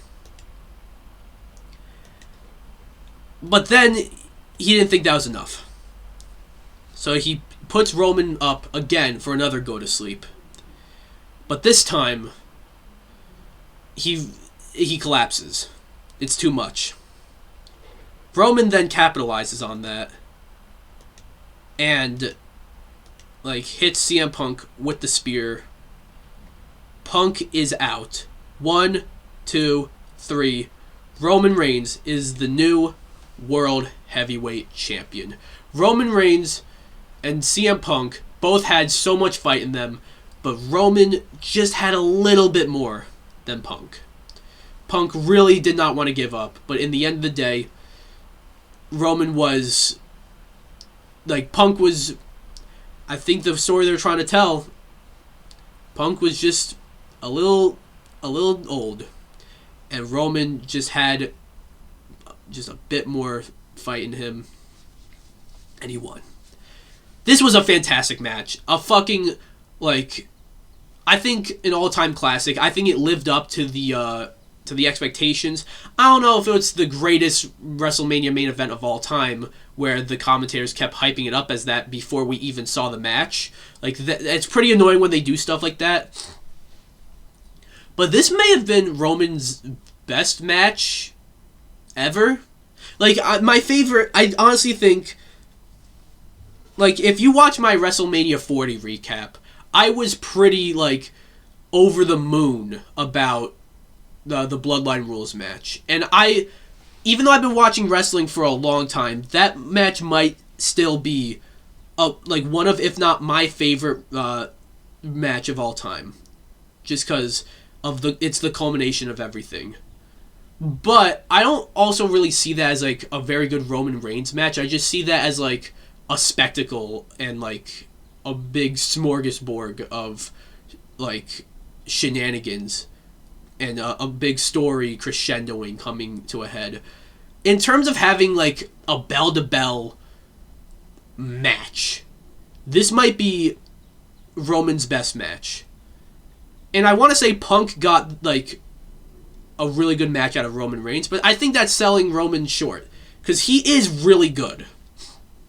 And this wasn't a typical Roman Reigns match. He wasn't, like, Roman Reigns matches are usually, like, slow, plodding, methodical, like, and they start slow, and then a bunch of shit happens, where like a good bell-to-bell match happens, and then the ref gets knocked out, and then some interference happens, shenanigans go down, and then the guy's about to win, but then Roman manages to win the match. That usually is the Roman Reigns match. Or at least some version of that. That didn't happen here. There was no interference. There was no really shenanigans. There was no ref bump. No nothing like that. Roman Reigns and CM Punk just had a wrestling match.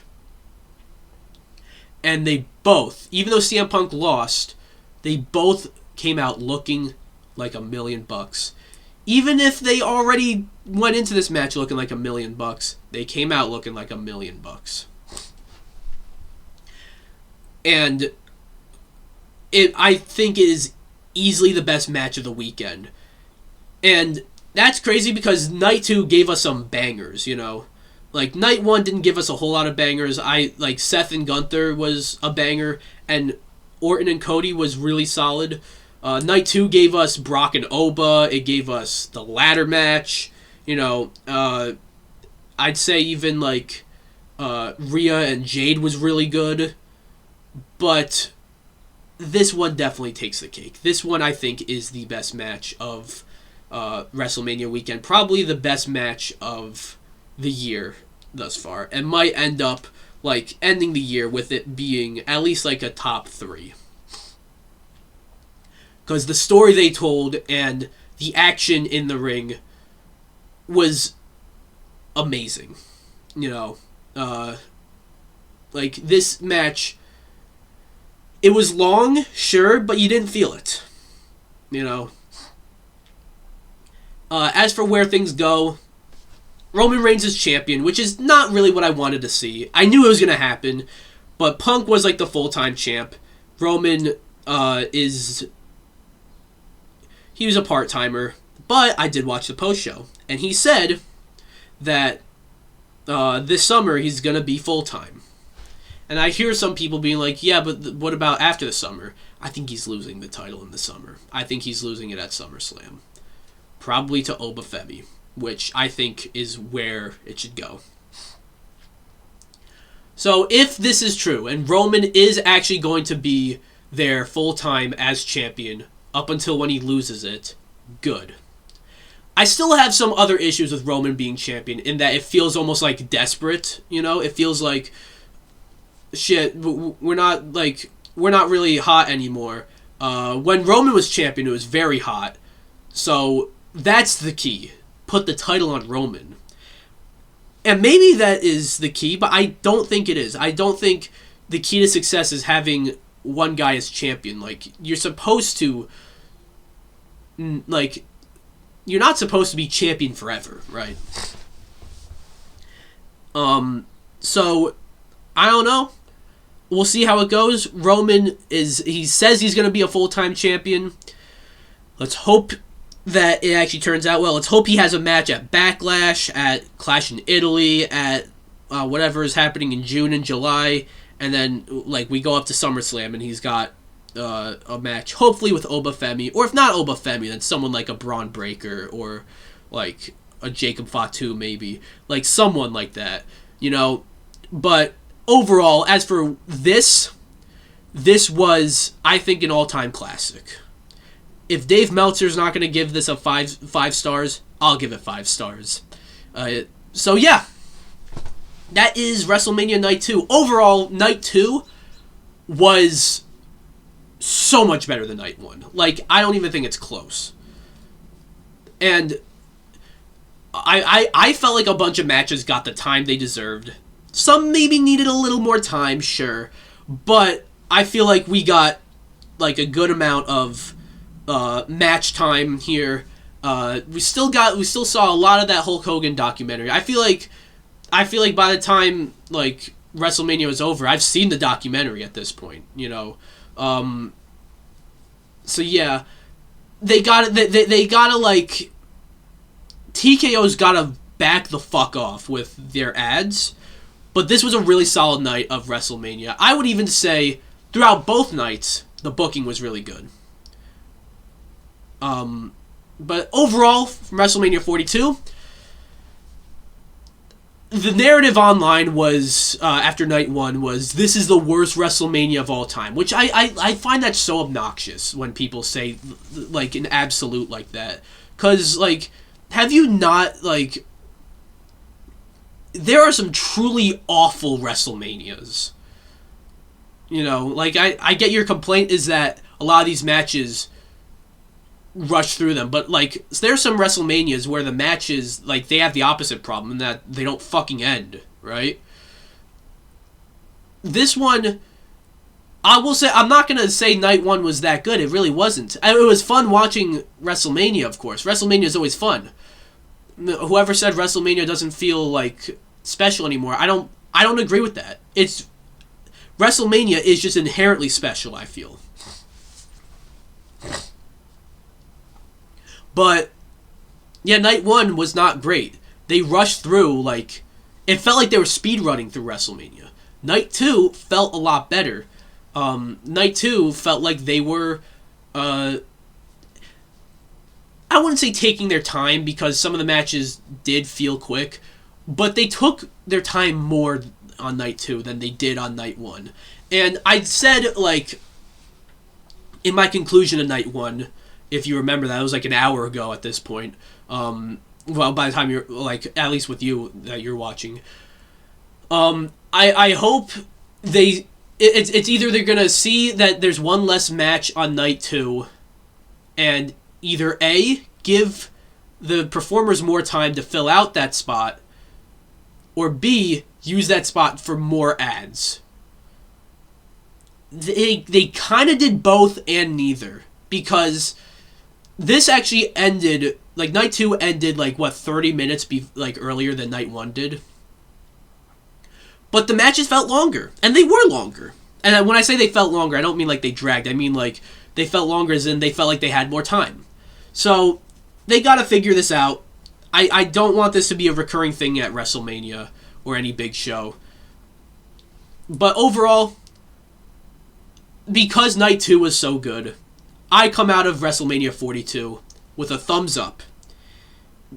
Even if night one was not particularly great, night two, I think, salvaged it.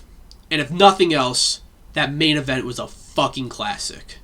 So that's my thoughts on WrestleMania 42 and everything that happened there. I hope I didn't forget anything, but I don't think I did. I'm going to wrap this up. I got to get going to somewhere. So thank you for listening for me for 2 hours this time talk about WrestleMania. If you're watching this on YouTube, go wherever you listen to your podcasts. Amazon Music, iTunes, iHeartRadio even, Spotify. Go there. Give me a follow. If you're on any of those audio platforms, go to my YouTube channel, DPX Solo. You can see what I look like. Yeah, so go subscribe to me. Very close to 1,000 subscribers. I've been at like 950 for like over a year at this point. Let's get that number to 1,000.